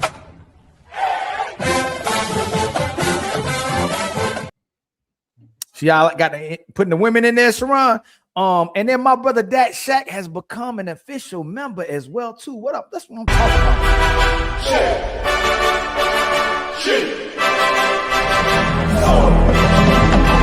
about. People don't know it, but he's actually my biological brother. I'm gonna get him on the panel one of these days, but he's my actually biological brother. People don't really know it. That's if y'all see the resemblance. Oh, that's what it is, but people don't realize it. But you know what I'm saying. But what you talking about? Bald head? No. What except for the bald head? What you talking about the eggs though, Sharon? Sunny side up. What you saying? You saying? I ain't saying my no goddamn egg yolk. You said something was sunny side up, man. Brother. You were saying, oh, that was CO. CO was about to say something. I don't forgot, man. Yeah. I said I believe him, Sharon, because Drake was prepared for a situation like that, right? That means he had to experience it before with the Tabasco sauce. Have you heard of that story? I heard of the Tabasco story. Yes. What was it? So, but now correlate that to actually getting pregnant, though. Like, like I think that's the problem that we have. Like, I'm not saying that a woman cannot try to scoop it up off her stomach and then try to do whatever she got to do to get in a syringe, fingers, whatever. But to say now you getting pregnant off of that, this is the first time in the history of pregnancies. 100-yard dash to the bathroom, lock the door with a 100-yard dash, the bathroom right there. Okay, I'm being facetious. I'm just saying that's a lot of movement. And it's a little, you know, it's a lot of movement for it's a little runny. Sharon probably had the hand to catch it, and then it pulled, and then she Bro, listen, all I'm saying is this. She might have put in a belly button and had it covered up. Hey, look, all I'm saying is this. A lot of people struggle getting pregnant. For this woman to have a 100-yard dash baby is crazy to me, in my Hey, opinion. some But people don't miss, Sharon. What you say? Something don't was a miss or something? What do you say? she need a new profession. She need to be a artificial inseminator. That's what she need to be.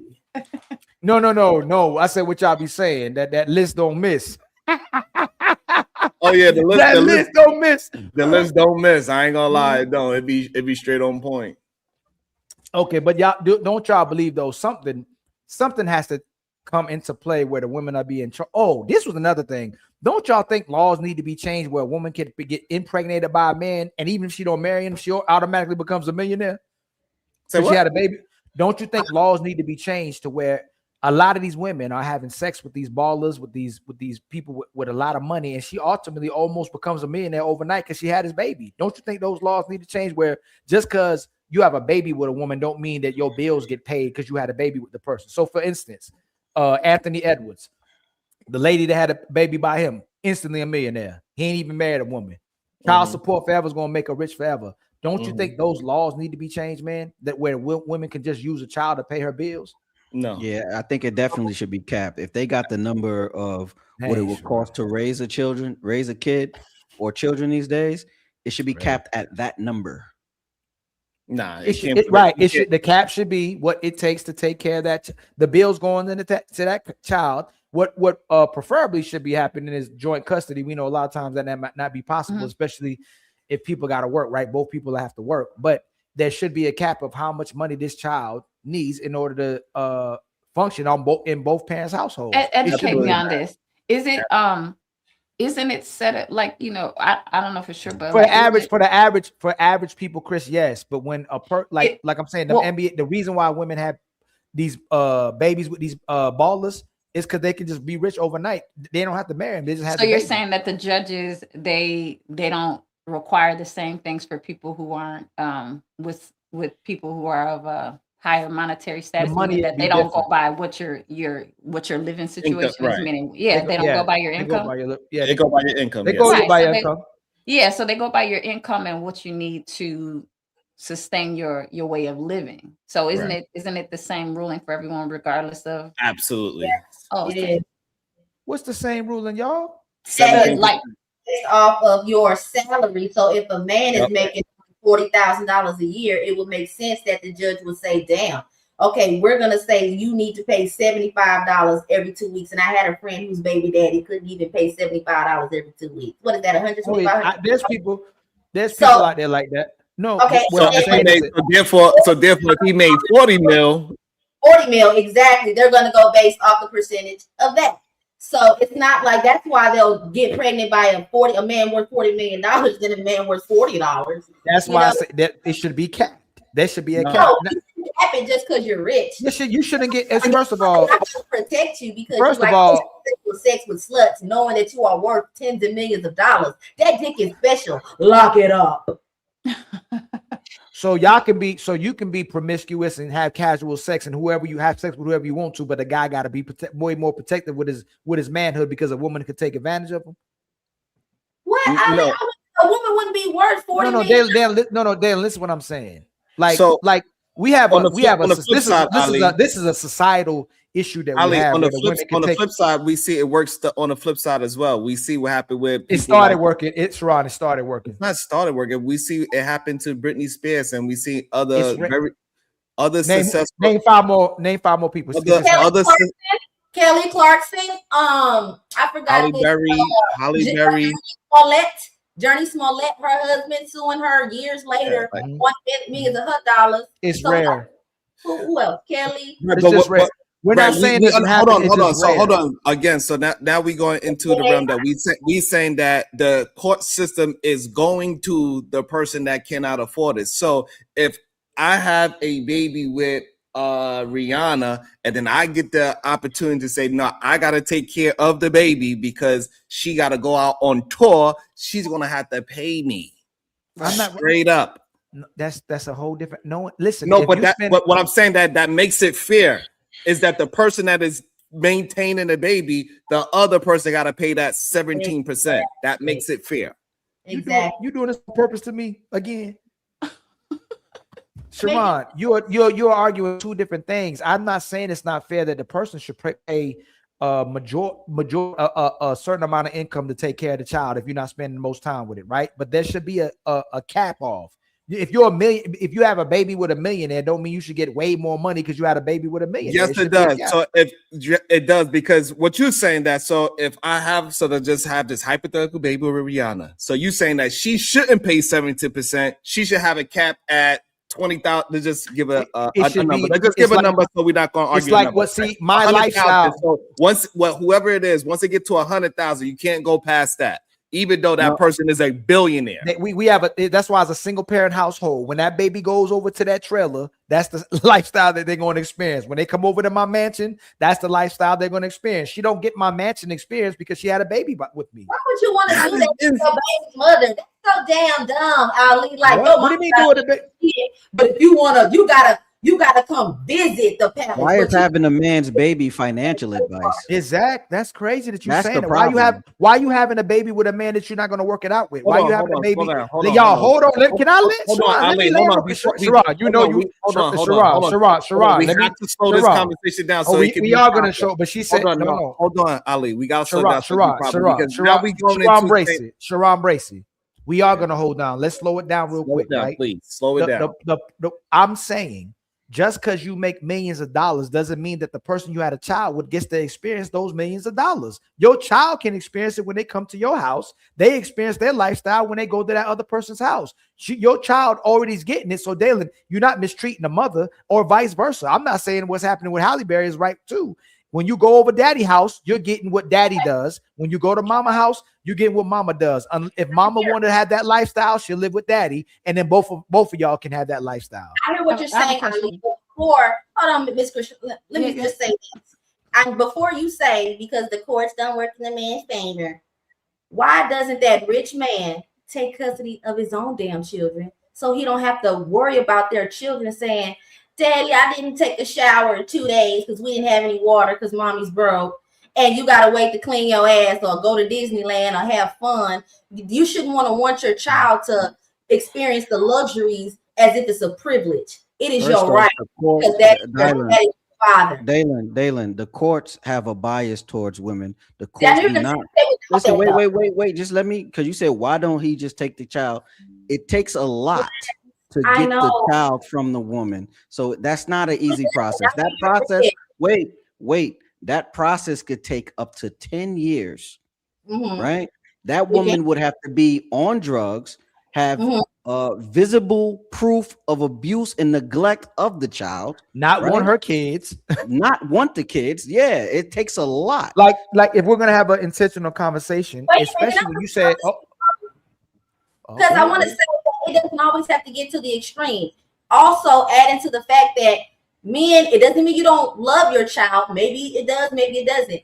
But men will not say, no, I want full custody. So it's like when you say that, oh, she would have to be a crackhead, this, that, and the third. If parents really wanted to have joint custody, they could. If the parent that is earning the most, you have a great career. You can prove that you can provide a home, a good education, a safe neighborhood, good medical care, all of these things. You are that parent. There is no damn court here that would say if you have all those things and you want custody of your child, that they won't grant it to you. There are a lot of men who can have their children, but they are saying, well, they're fine with their mother because we know it is a beautiful burden to have your children with you all the time, as having kids can be a small inconvenience. And if you're a tens of millionaire, you don't want your kids with you.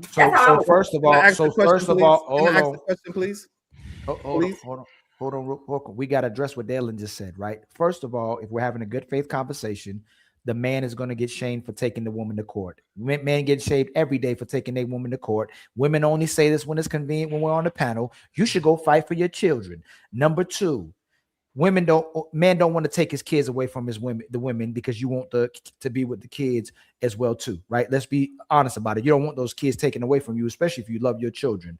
Number three, why are you telling the man to come take the kids from you? Why aren't women in droves, in mass, giving the kid to the father if we feel like they'll have better results as well too? No matter what we're talking about and doing here, just like a relationship, women will fight to the T to keep this man from having his child, typically, especially when he wants to be the father. Now, when he don't want to be a father, he a deadbeat. But if the woman still like him, if the woman still wants power and control over the man, still wants to mess up his life because they didn't get to stay together, or because he may be living a better lifestyle, or she's just a better woman, she's going to make it very difficult for that man to get custody of his kids and to see his kids as well, too.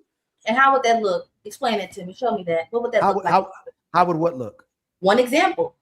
If they're in the courtroom and all of what you said is true, what would the judge base all of that what you said on and say, okay, the child is going to go with the mother?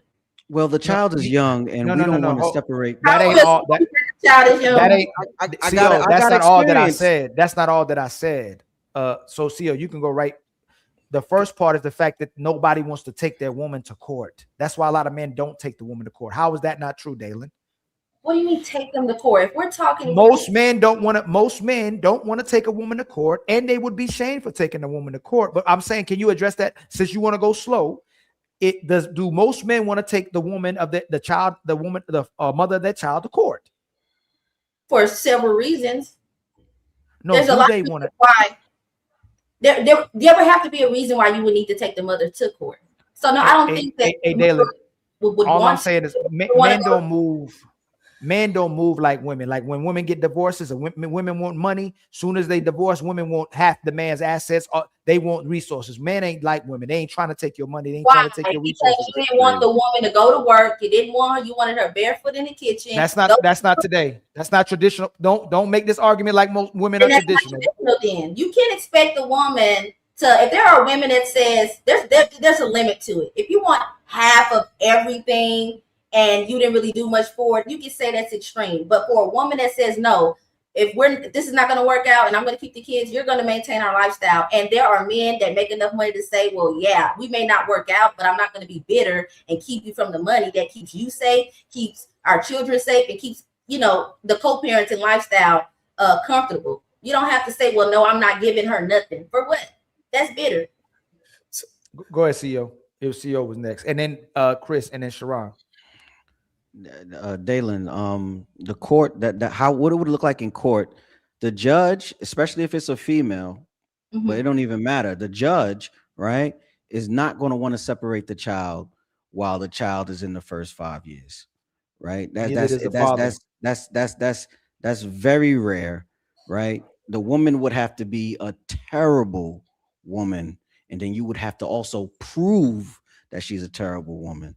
So it's like it's leaning in the woman's favor off jump, no matter what type of life you can provide for the kid. You could be LeBron James. It's still going to be in the mother's favor. It don't matter. That's just how it is. That's just how the system is built. And Ali, men are taking their women to court, right? But they're giving up because years and years go by and more money is being all this money is being spent and they're not getting any results. You feel me? You could win custody of your kid and then she could still disappear. You could file all the paperwork you want and she could just go ghost and nothing will happen. That's not true. And what state? How you gonna tell me what I experienced is not true? Like that's real life. That's not true. What states do you know happen? Hey, hold on. He got to respond. Hold on, Dalen. Let Sharon respond to what CEO just asked outside the fact that he just said it's not true. Sharon, because you did that to me earlier. Why is what he just said not true? What he's saying is not true because when men go to court, majority of the time, his personal situation, I don't know about his personal situation. Majority of the time, people get 50-50 custody. That is what's happening in these court situations on majority scale. Do we have these one-offs when a woman is absolutely taking full advantage of the court and lie and she do some foul shit? Probably whatever happened to the genius. He got that one woman that did some fouls. Yes, those things happen. Can a man do it as well? Yes, those things happen. But when we talk about in general population, people get 50-50. Majority of the time, the reason why the woman gets the child is because the man leaves the house. So a judge do not want to take the kid out of the house that is already in. So when we break up and you leave, that child is now in this home. A judge had to be proven, like how the genius said with this whole, all these other different situations, that he would have to prove that this mother is unfit for you to take the child out the house, because now the kid, supposedly her argument is that now the kid has a routine to go by. The kid lives there, could possibly go to school, depends on when y'all break up. So it got a lot of factors in this conversation. So you said most men that fight, it ends up in 50-50? Yes. But here's the thing, Ali. No, that's not true. Here's the thing. You respond right away. I just want to debunk that real quick. It's 40 to 50% of those cases that go to court end up in 50-50 custody, Sharon. Not most of the cases. Hold on, Dalen. She asked me, what does that look like? Right? And I explained to her what it looks like. So for you to say that's not true, right? That's what I have an issue with. I know in general, you, Dalen, not you, Sharon. Not you.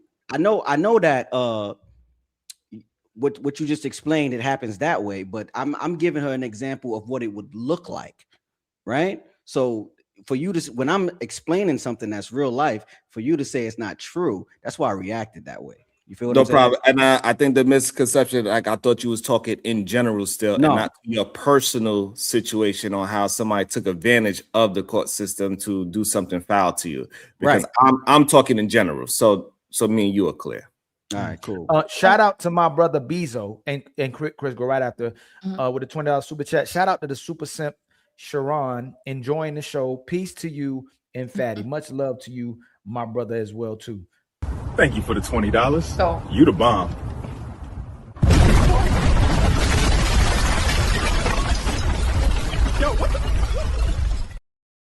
And then my brother narratives and dialogue with the $5 super chat. Sharon is switching the narrative in this dialogue in order to win this argument.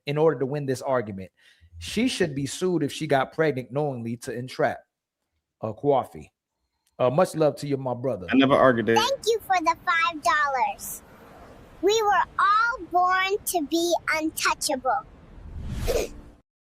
And then my brother Bezo with a $2 super chat. Women use kids for financial gain. Stop the BS. And they meant to put Sharon on there, but I think they didn't have enough. But that's and we both know that's not true too. What's not true? Yes, it is. Don't be caping for these. Yeah, Chris, you next. Oh, okay. And then Big 03 with the $5 super chat. A majority of the cases don't go to court when they agree to 50-50. They have to agree first. Much love, my brother. Brother Big. Hey, thank you for $5. We gonna keep marching.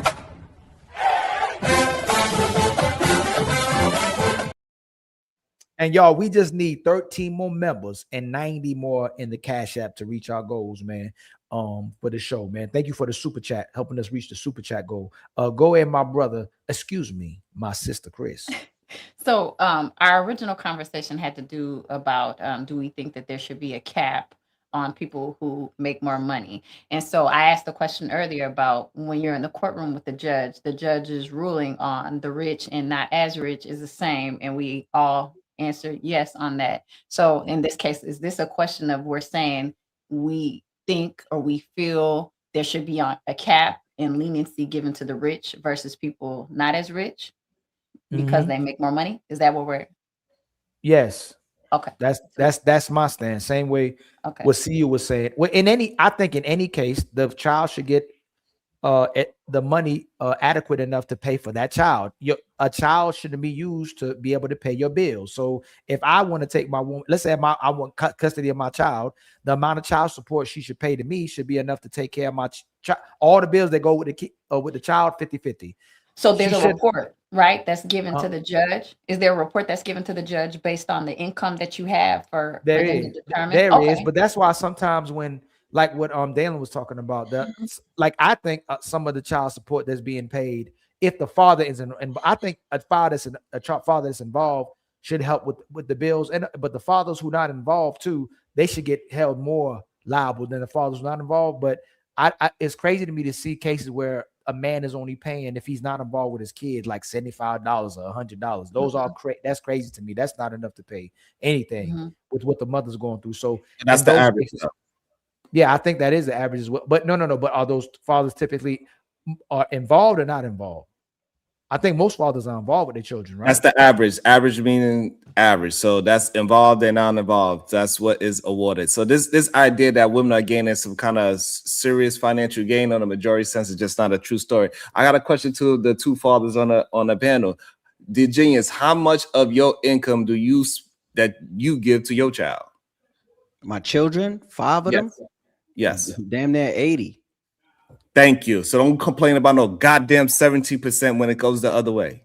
Because that's what real fathers do. We put damn near all of our money into our goddamn children. No, that's for us to have a cap. Hey, Sharon, that's a bad thing. Hey, Sharon. No, it's not because he lives. Hey, Sharon, all of us live with our Sharon. All of us live. Sharon, all our money goes to our women and children, right? But most of us live with our women and children, so your money can go to your children as well too. Like they're living with. No, Sharon, can we slow down just a little bit? You like to slow down, right? You stopped me in my. It's going to be very difficult for the father to do the same things if he's not with the mother of his child. They're both provided for two different places now. They're not with each other. So doesn't it change? It changed the whole scenario. The father got to provide for himself, and he got to provide for her place as well too. No, you having two different conversations. We talking about somebody that is a 100 millionaire. He don't have no problem with taking care of 10 families. We ain't talking about regular Joe Schmo. The only reason why I asked the Genius how much of his income that he used towards his children, because majority of fathers, they use all of their income for their goddamn children. So to say that we need to put a cap on a goddamn millionaire it doesn't make any sense. He need to pay his 17% the same way how everybody else that get caught up in whatever this court system is, he got paid his 17%. If they are paying 20 and 25%, something of that nature, and then I would have to understand, like, you know what? Okay, that is being unfair. I agree. Making a poor man pay the most he can pay, but the richest man wants to pay the lowest he can pay. So, Sharon, we got to do a little bit more studying on this because y'all just say not y'all, Sharon, you just saying, just like you said, most men that fight for their kids get joint custody. That wasn't true. This says not all men pay 17% either. That people are misconstruing that with certain locations like Texas, where that may happen as well too, where that happens, but it's not all in all locations. Right, but you trying to argue. I'm not trying to be like you're going about statewide, right? So different states, some states might have 13, 14, 16, 17. It just doesn't go past 17. So you just said all of them was 17. If that is the argument, then yes, I 100% concede to that. Some states have a different percentage limit. Why do you think a father should pay different than another man? Why? If you don't believe that, if you were fine, see, that's another thing. If you was fine with the 17%, why aren't you fine with the fathers just coming up with a certain number where a child should be taken care of and paid for? Why are you not fine with that? I don't understand the question. So you were saying that all these men, first you said they all capped that they did the 17%. Now you're saying they don't do the 17% because what we saw, right? But all I'm saying is you conceded. You said it was 17%. They all were paying, right? What I'm saying is why that's the cap. The cap is 17. The cap is 17%. So what usually happens when you go to court first, and then they ask you to mediate first. That's what happens first. If you can mediate a deal between you and the mother, then whatever that is, y'all could go ahead and go y'all separate ways, and y'all agree to whatever that thing is. Which a lot of people they do well as that as well. Also, majority of people are not actually in child support court. Majority of people are not taking a spouses, girlfriends, or whatever, baby mothers and baby daddies to court in the first place. So it's a very small percentage of people actually going to court. And then the ones that actually do go to court and they win, and we talking about these deadbeat fathers and the ones that are involved, the average is around like $300 a month. It's not some financial gain where they are putting this on a situation where, oh, now I could. It's not that. So to have it as something like Anthony Edwards, when young lady, whatever that young lady is, she became a millionaire because she had a baby by a basketball player, is just not a good argument because it rarely happens. I agree. Who said that? Oh yeah, I be cooking up. I said that before. I gotta be a little messy before I run up out of here. Oh, that's what it is. That's where you had to drop the bomb, Dayla. So this one, this is the topic I wanted to address, like as the main thing, right? Are y'all familiar what happened with the brother Jaden Ivy? Oh yeah, he got kicked I from heard the about it. I didn't really dive in. Let me share that real quick. My share gonna be kind of funny because I don't know why IG doing me like this, but team. What did I do to the players? I did nothing but practice with them, play with them, pass the ball to them, good teammate to them. Said good job, good shot. I said good job, good pass. Way to play, bro. Right? I said these things to my teammates. Was never detrimental to them. So why is it that the NBA and the Chicago Bulls say that I'm detrimental to the team? How? Because I believe in the truth. Because I know Jesus is the way, the truth, and the life.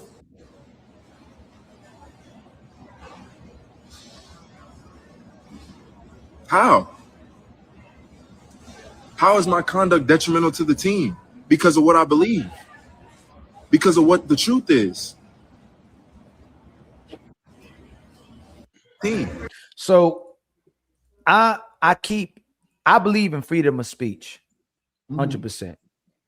I believe in people's right to vocalize themselves and express themselves as well too.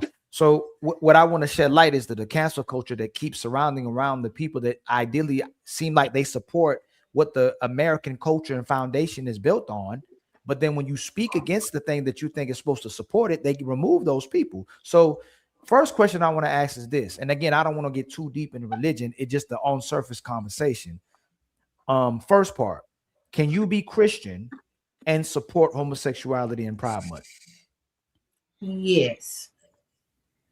Can you explain to me how, if God doesn't support it? Because you can choose to believe in the existence of something and also acknowledge that you cannot be the what is it, like the not the reflection, but you can't be that thing. You can choose to believe something exists and believe in the faith, but you can also acknowledge I'm flawed and I'm a sinner. But to that, I just want to say, I think if I watched the whole thing, I don't know if he said that's evil or not, but I think that if they offered him his job back, he would take it. And my issue is, why would you want to be associated with an employer or an organization that would fire you, take food out of your mouth and your children's mouth, and take that dream away? Not every ball player gets drafted. That's a big deal. Why would you want to go back to any environment in which they would condemn you, and not only that, take your livelihood away because of your faith?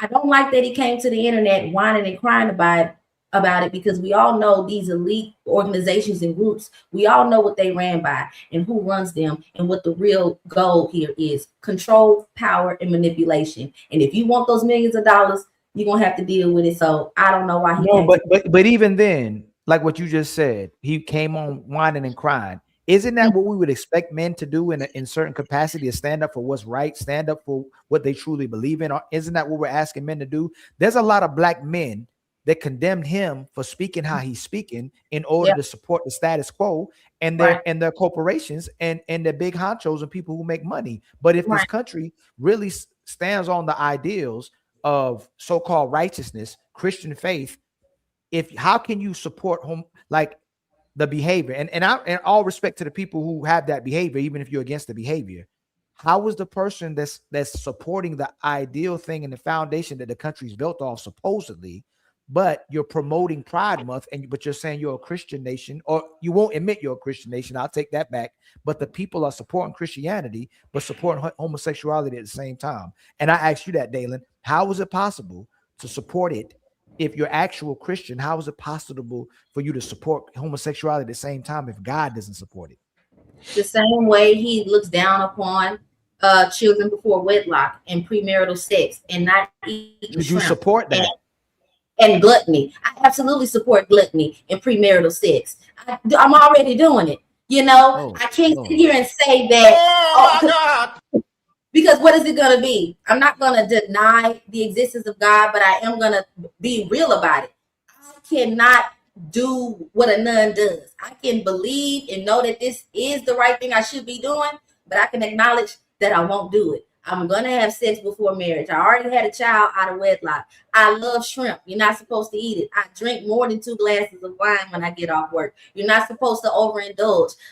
Gluttony, my favorite sin. I overeat all the time. So there are different things that I do that goes against the word, but I can't sit up there and say, well, because I'm going against it, I'm gonna denounce it. So I think people just need to know what you choose to believe in and acknowledge when you're not being a reflection of what you believe in. But is that two separate things? Like if I drink and smoke, do you support your child drinking and smoking? Do you support someone drinking and smoking? Like you're holding yourself accountable. Like what you're expressing is accountability. Should you support it though? So for instance, let's say you're an assassin, right? You work as an assassin. Do you support people killing? Like, are you Christian, Dalen? I don't like to get into that. Damn. Okay. So if someone is Christian and they say they believe in God, does God support this? Is sin, killing someone a sin? Murder is a sin, yes. Yeah. So should you, if you're a Christian, should you support killing even if you kill? Like you admit you kill, but should you support killing if you're a Christian? You should not support murder, but I absolutely will defend having to go to the furthest length to defend yourself. So I can't say thou shalt not never kill, because if somebody come up in my house with my family, there's an eagle to your forehead, and that's on God, Jesus, and all 12 of the disciples. So it's levels to it. You have to analyze things because you can't look at everything under one scope. You have to look at it, go into depth about things. Okay. So how about Sharon? I'm gonna go to Sharon. Let me see what Sharon says. Sharon, okay, can you? Y'all, I got to go. Hey, nice meeting you, Dalen. Hey, tell them happy birthday. Oh, thank you, guys. It was so lovely. Why you smiling, Sharon? It was so lovely talking to you guys. Y'all are so well spoken. Down to earth. It was some shade butter. I love my Black people. I hope y'all have a good remainder of the show. Bye, guys. Thank you. Good night. Hey, I just got it. You're a fool, by the way.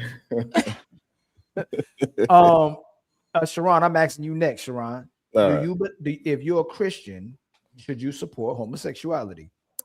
Should is a very strong word, man. Oh my God. I don't know if should is the right word, but you absolutely can. I'm not sure about the should part. Should is a word that I'm not sure if I could. I don't know how I feel about the word should. But can you? Yes, you absolutely can. And also for the other point that you had, about the country being a Christian country. Actually, this country is built on no religion. That is one of the I agree, but one of the main things. And then number two, also all those things that you do in the workforce and as a individual is also protected by the Constitution as well. So for him as a Christian to hold the NBA to a value that the NBA honestly doesn't hold, that we all understand that it doesn't. It's just not fair to the NBA, in my opinion. If you got your standard, you got to stand on your own standard. If the NBA could push Pride Month and you support homosexuality and you love being gay, NFL says I'm gay, should someone get fired for standing against it and say, I don't believe in that? Like, they're not attacking nobody. They're not vilifying nobody, not trying to delete nobody. They're just saying, I stand against the behavior. You don't necessarily have to be against the people. You're against the behavior. Just like I wouldn't support people smoking, even if I smoke or they smoke, but I still support the person. So it's the behavior. But if the Bible, what I don't understand in this country is so many people profess to be Christians. They swear God up and down, but so many people do not embody or conduct themselves in that manner. That's not a direct contradiction of a lot of people and a lot of organizations as well too, when you're supporting someone's belief. But if someone doesn't support it, they get fired. If they come out and say it, they get fired.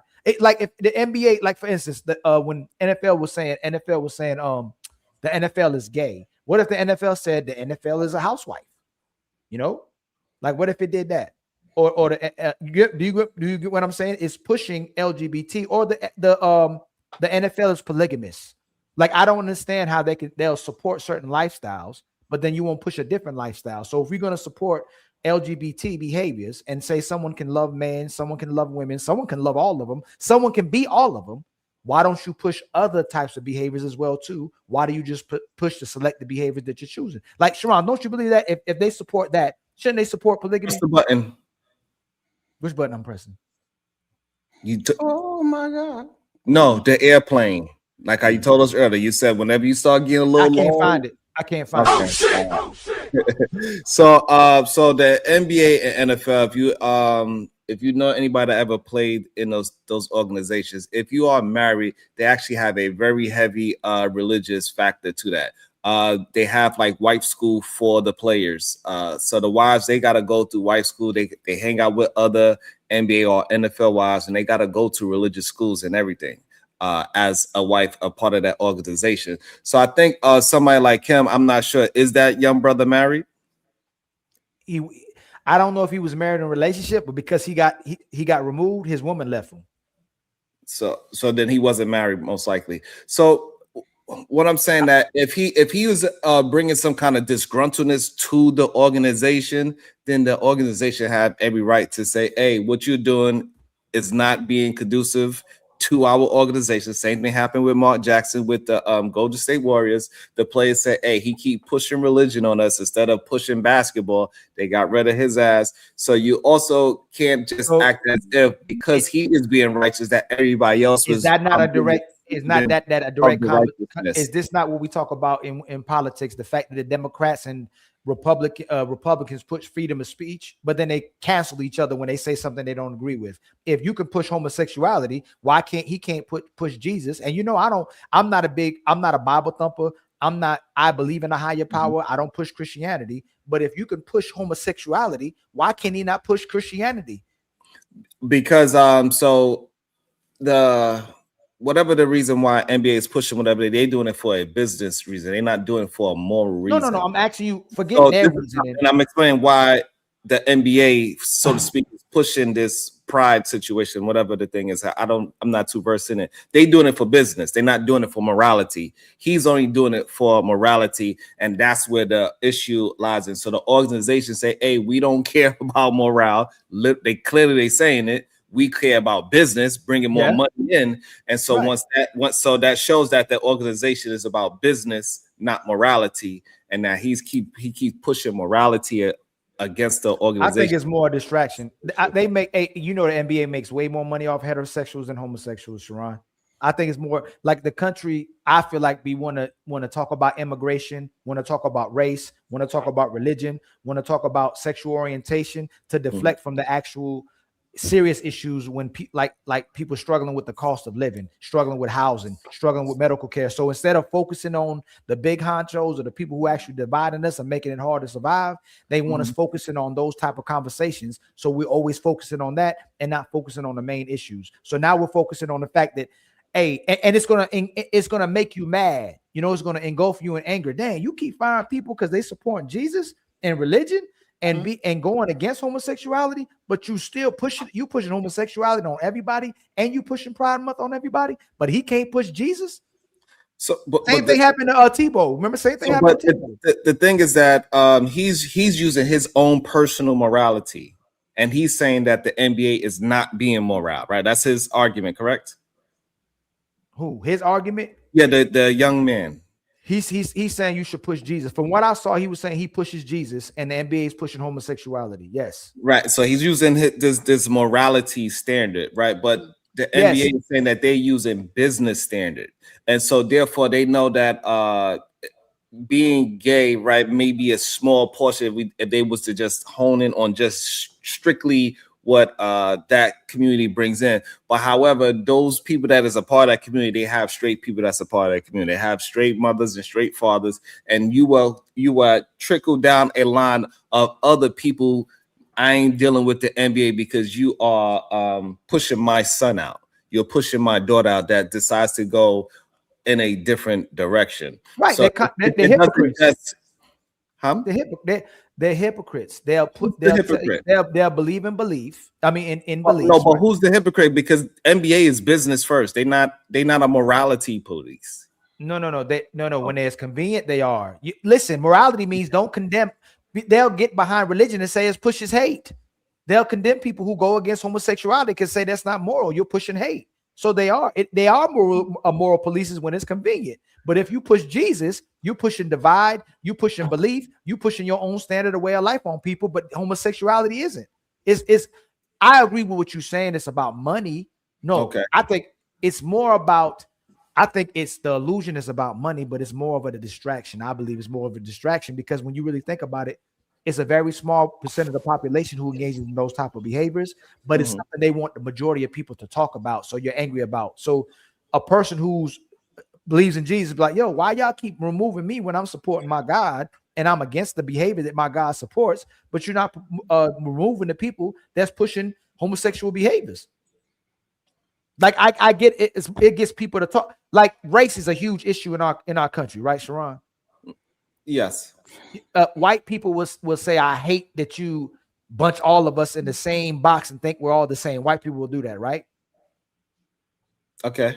But then they'll bunch other white people together and make them the same, like Republicans and Democrats. Then they'll bunch all the Mexicans together, all the Arabs together, all the Asians together, all the Muslims together. So the very thing that they preach against, they'll do when it's convenient. That's all I'm saying. But I do agree with you in saying that a lot of it is about money and power at the end of it. So at the root of it, I think it is money. So even if you're deflecting or you're creating distractions, it's about getting to the money. It's the people. They want the people who have money to have more money, and they want the people who don't have money not even focus on the fact they don't have money because they took the money away.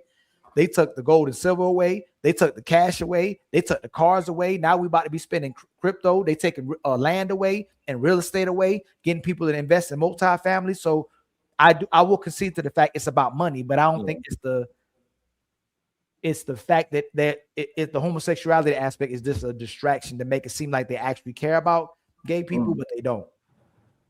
Because they don't even care about their own people. I think I think we You know what I'm saying? Yeah. Yeah, I think so. But do you think all I'm asking y'all is, do you think people should get fired for it though? Do you think they should get I don't fired think people should get Not fired. about what they're doing, Sharon. And I know what you say, they're protecting their best interest to make it seem like they like everybody, they cool with everybody. But do you think that people should get fired for their beliefs? Once you start imposing on the people personally, then yeah, you can get fired for it. Okay, so should gay people get fired? Should the organization? So what I'm saying, I don't believe the NBA is imposing on people to turn into something that they're not already. They just say, hey, if you are that is your choice. We in support of that. They are not forcing nobody to be that. You got Netflix? I do. Do you watch? I know you watch the kids stuff too, right? Do you not see a lot of the stuff pushing homosexuality onto those cartoons and in the movies and shows as well too, more than ever? You'll be watching and be like, oh Lord, what was that? Like you don't be doing that a lot. I've seen it happen. Yes. Is that imposing? No. Do you want to see it? No. So when you put it on my television or on my movie, or you put it in everything in my kids' shows, are you imposing it? No, you're not imposing.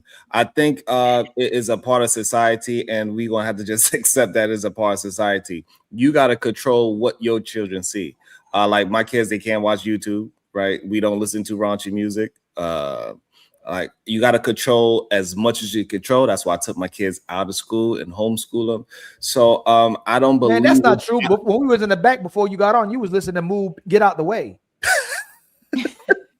But you know what I'm saying? So I don't think it's imposing just because people are putting them into movies or cartoons or any of those things. There's plenty of kissing in movies that shouldn't even be in PG-13s. They show people kissing when it's like, I thought it was a family movie. I don't think they're imposing. You just gotta be very careful about understanding what you letting your children see. It's more of it not in kids situations than it is. Isn't it? Didn't they come up with some inclusive law to where they have to put like black? They didn't come with no law like that. That's a myth. No. That's not made up. They didn't come up with no law like that. No. What was the law on TV? on television and shows, it was something about they have to have a certain amount of black people, a certain amount of gay people in shows and movies now. Like it's in everything, but I thought there was a certain law they passed or something. I don't know. I don't know about it being law. But have you been seeing it a lot too? Like, yeah, I it is a lot of it in kids shows. It's geared towards children from the age of 3 to like 7. That's weird. I don't think Why do they need to see that? I don't think any type of sexuality should be promoted to children. Matter of fact, Sharon, what do you think about like the trans reading? Like they'll get trans to go to school and read books to kids. What you think about that? I think if it's happening in your school, you need to go talk to your school district. No, is that imposing? Is that imposing? Is it imposing? I don't think it's imposing. No. I don't think it's imposing. No. What would you call it? That is a person reading a book. Yo, ain't it? No. Why does if it was a person reading a book, it'd just be called reading time. It wouldn't be called drag reading time. Yeah, drag reading time. It's literally called drag reading time. You know what I'm saying? So with the logic, so you're saying Black History Month is imposing Black history? Yeah. No, that's the subject. No. So no, right. It is important. No, this is what he's trying to say, CO. It's the fact that you're trying to implement it, but we use impose, right? We can use impose, the word impose. You trying to put it within the culture to start shedding light on Black history. Yes, no one's disagreeing with that. But when you're pushing homosexuality and you're pushing a certain behavior onto children, go ahead, Sean. So that's the issue. I don't think that is pushing sexuality on a kid because a drag queen is reading to a kid. Why is a drag queen reading to a kid? Yeah, if they're just reading a story time, they reading Dr. Seuss. If a black person is reading Dr. Seuss, to me, that's not imposing sexuality on children. Hold on, wait, I got it. What if the drag queen is reading gay BCs? That's a real book. If that is happening, I think that is something that would be. That's imposing. What's happening. Okay? I never see it in no school on my side of town. I don't know where that's happening, and if that is happening, I believe parents need to do what they got to do. If they started bringing monkeys to school, I'm just saying that. Let's say there's monkeys. We had talking monkeys, right? Monkeys started talking, and it was monkey reading time. Do you think there really is the emphasis that they're trying to put on reading, or you think they're putting emphasis on seeing the monkey as valuable by bringing them to do something look kind of innocent as reading, so it'll make it more innocent feeling that homosexuality? Well, the monkeys. Don't you think it's the way to tamper with the children to make them feel like it's more of an innocent thing when you have people coming to do something like that versus what it typically is looked at what drag is doing or how homosexuality could be viewed? Because you're bringing monkeys around kids, which you would probably want the kids to have the illusion that the monkeys are safe, right? And it's okay to monkey around. I'm confused with the monkey around part. Do you think if they start having talking monkeys come to the school, is it more about shedding light on reading, or is it more about making the monkeys make the kids feel safe around the monkeys? Right. If we have talking monkeys, man, that one is blowing my mind. That was crazy, but that was crazy, bro. But I would think it would be more about the ability that monkeys are able to talk and show kids about these animals that they interact. Schools bring animals to interact with kids all the time. So again, no, like if you bring I don't know about the sexuality part. I get the alarming part, but if they are actually doing this something called the gay BCs, I think that is something completely different because that is not a part of our literature, right? It's A, B, C, D, E, F, G. It ain't gay B, C, D, E, F, G. So that would be an issue for me. Sharon, I don't know if you noticed, but if it's just a drag person reading Dr. Seuss, that's not necessarily a problem for me. As long as you doing what is in guidelines of what's supposed to be happening in school, I don't give a damn what your orientation is for real. But also at the same time, I took my children out of school because I want to control what and when and how my kids learn. Oh, why'd you take them out of school? What was it that it was learning you didn't like? They was trying to erase Black history in schools, and this is why I took my kids out of school. Oh, so you can notice that they're trying to take Sharon taking it away. Yes, so Sharon, something literally in the curriculum. when you go to these school meetings, you could know what the curriculum is. You could actually advise them on what you want your children to learn in your school district. Right. So when we went to that meeting, we see what they was taking out. Right. So if they're silent, so if there's we didn't like that situation. So I decided to homeschool my kids. If they try to silence people pushing Jesus and pushing being against homosexuality, are they trying to make it safe? They're trying to take away from people going against what God is preaching, right? Wrong. How? Because religion is not in schools. No. What was dangerous about Black history? They was teaching a false history. No. They was trying to rewrite. They was attempting to rewrite. They was attempting to rewrite the history of what we had did for this country. And I want my children to. I'm not disagreeing, but you said they were erasing Black history, correct? Correct. Right. So what's dangerous about Black history? The danger is them not telling the truth about the history. Are you sure they didn't just move Black history into American history? They did a bunch of little subtle things within with the text, like call them indentured slaves and like indentured servants, and they did a whole bunch of, it was a bunch of little things, but it was enough for me. Like, y'all playing with dangerous territory. I need my kids to actually learn the history so they can grow up to critically think for themselves. You don't consider a drag and reading time a subtle thing? No. Ask him that. Do you want your kids taught homosexuality and taught about drag queen, drags? I do not want my children to learn about sexuality before they time. No. Sexuality. No, I didn't ask you about sexuality. I asked you about homosexuality. Do you want your kids to learn? Like just gay people? So gay people don't bother me at all. If I live in New York City, so if my kid is me and my kids walk down the street and two men or two women are holding hands, it's not something for us to bat an eyelash at. So you don't think? So let me ask you this: if your kids saw, not your kids, I don't want to use your kids. If two kids went to school, I'm saying we general. If two kids went to school every day seeing a man and woman kiss, that they see in a form of sexuality, right? I guess yes, sir. Yeah, you can say that. Those kids would connect that men and women kiss each other, right? Mm-hmm. If those kids went to school, the young kids, impressionable, still learning about what's safe, what's right, what you should do. Start a school said, hey, now we're going to have men and men kiss each other, women and women kiss each other. Would those kids be impressionable to start engaging in those behaviors as they get older and see it as normal? If you do it that way, yes. Yeah. So it don't. No. Listen what you said. No. Listen what you said. Hold on. You said sexuality shouldn't be taught to the kids, right? Correct. So then you should be against drag reading too. But you were saying you're fine with it. Right. But so now when we go into an actual school situation, the drag is not kissing another man, or they're not doing any PDA in front of the children. If they start doing things of that nature, and now this comes from reading Dr. Seuss to a sexuality situation, that is a complete violation.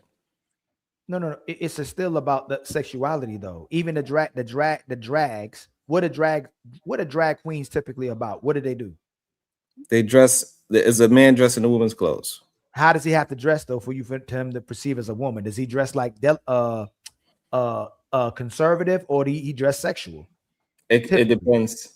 So what I'm saying is that, like, if they are at a school dressing sexy, then that's not appropriate.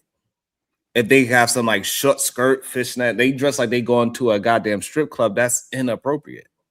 I'm asking you how are drags typically dressing conservative?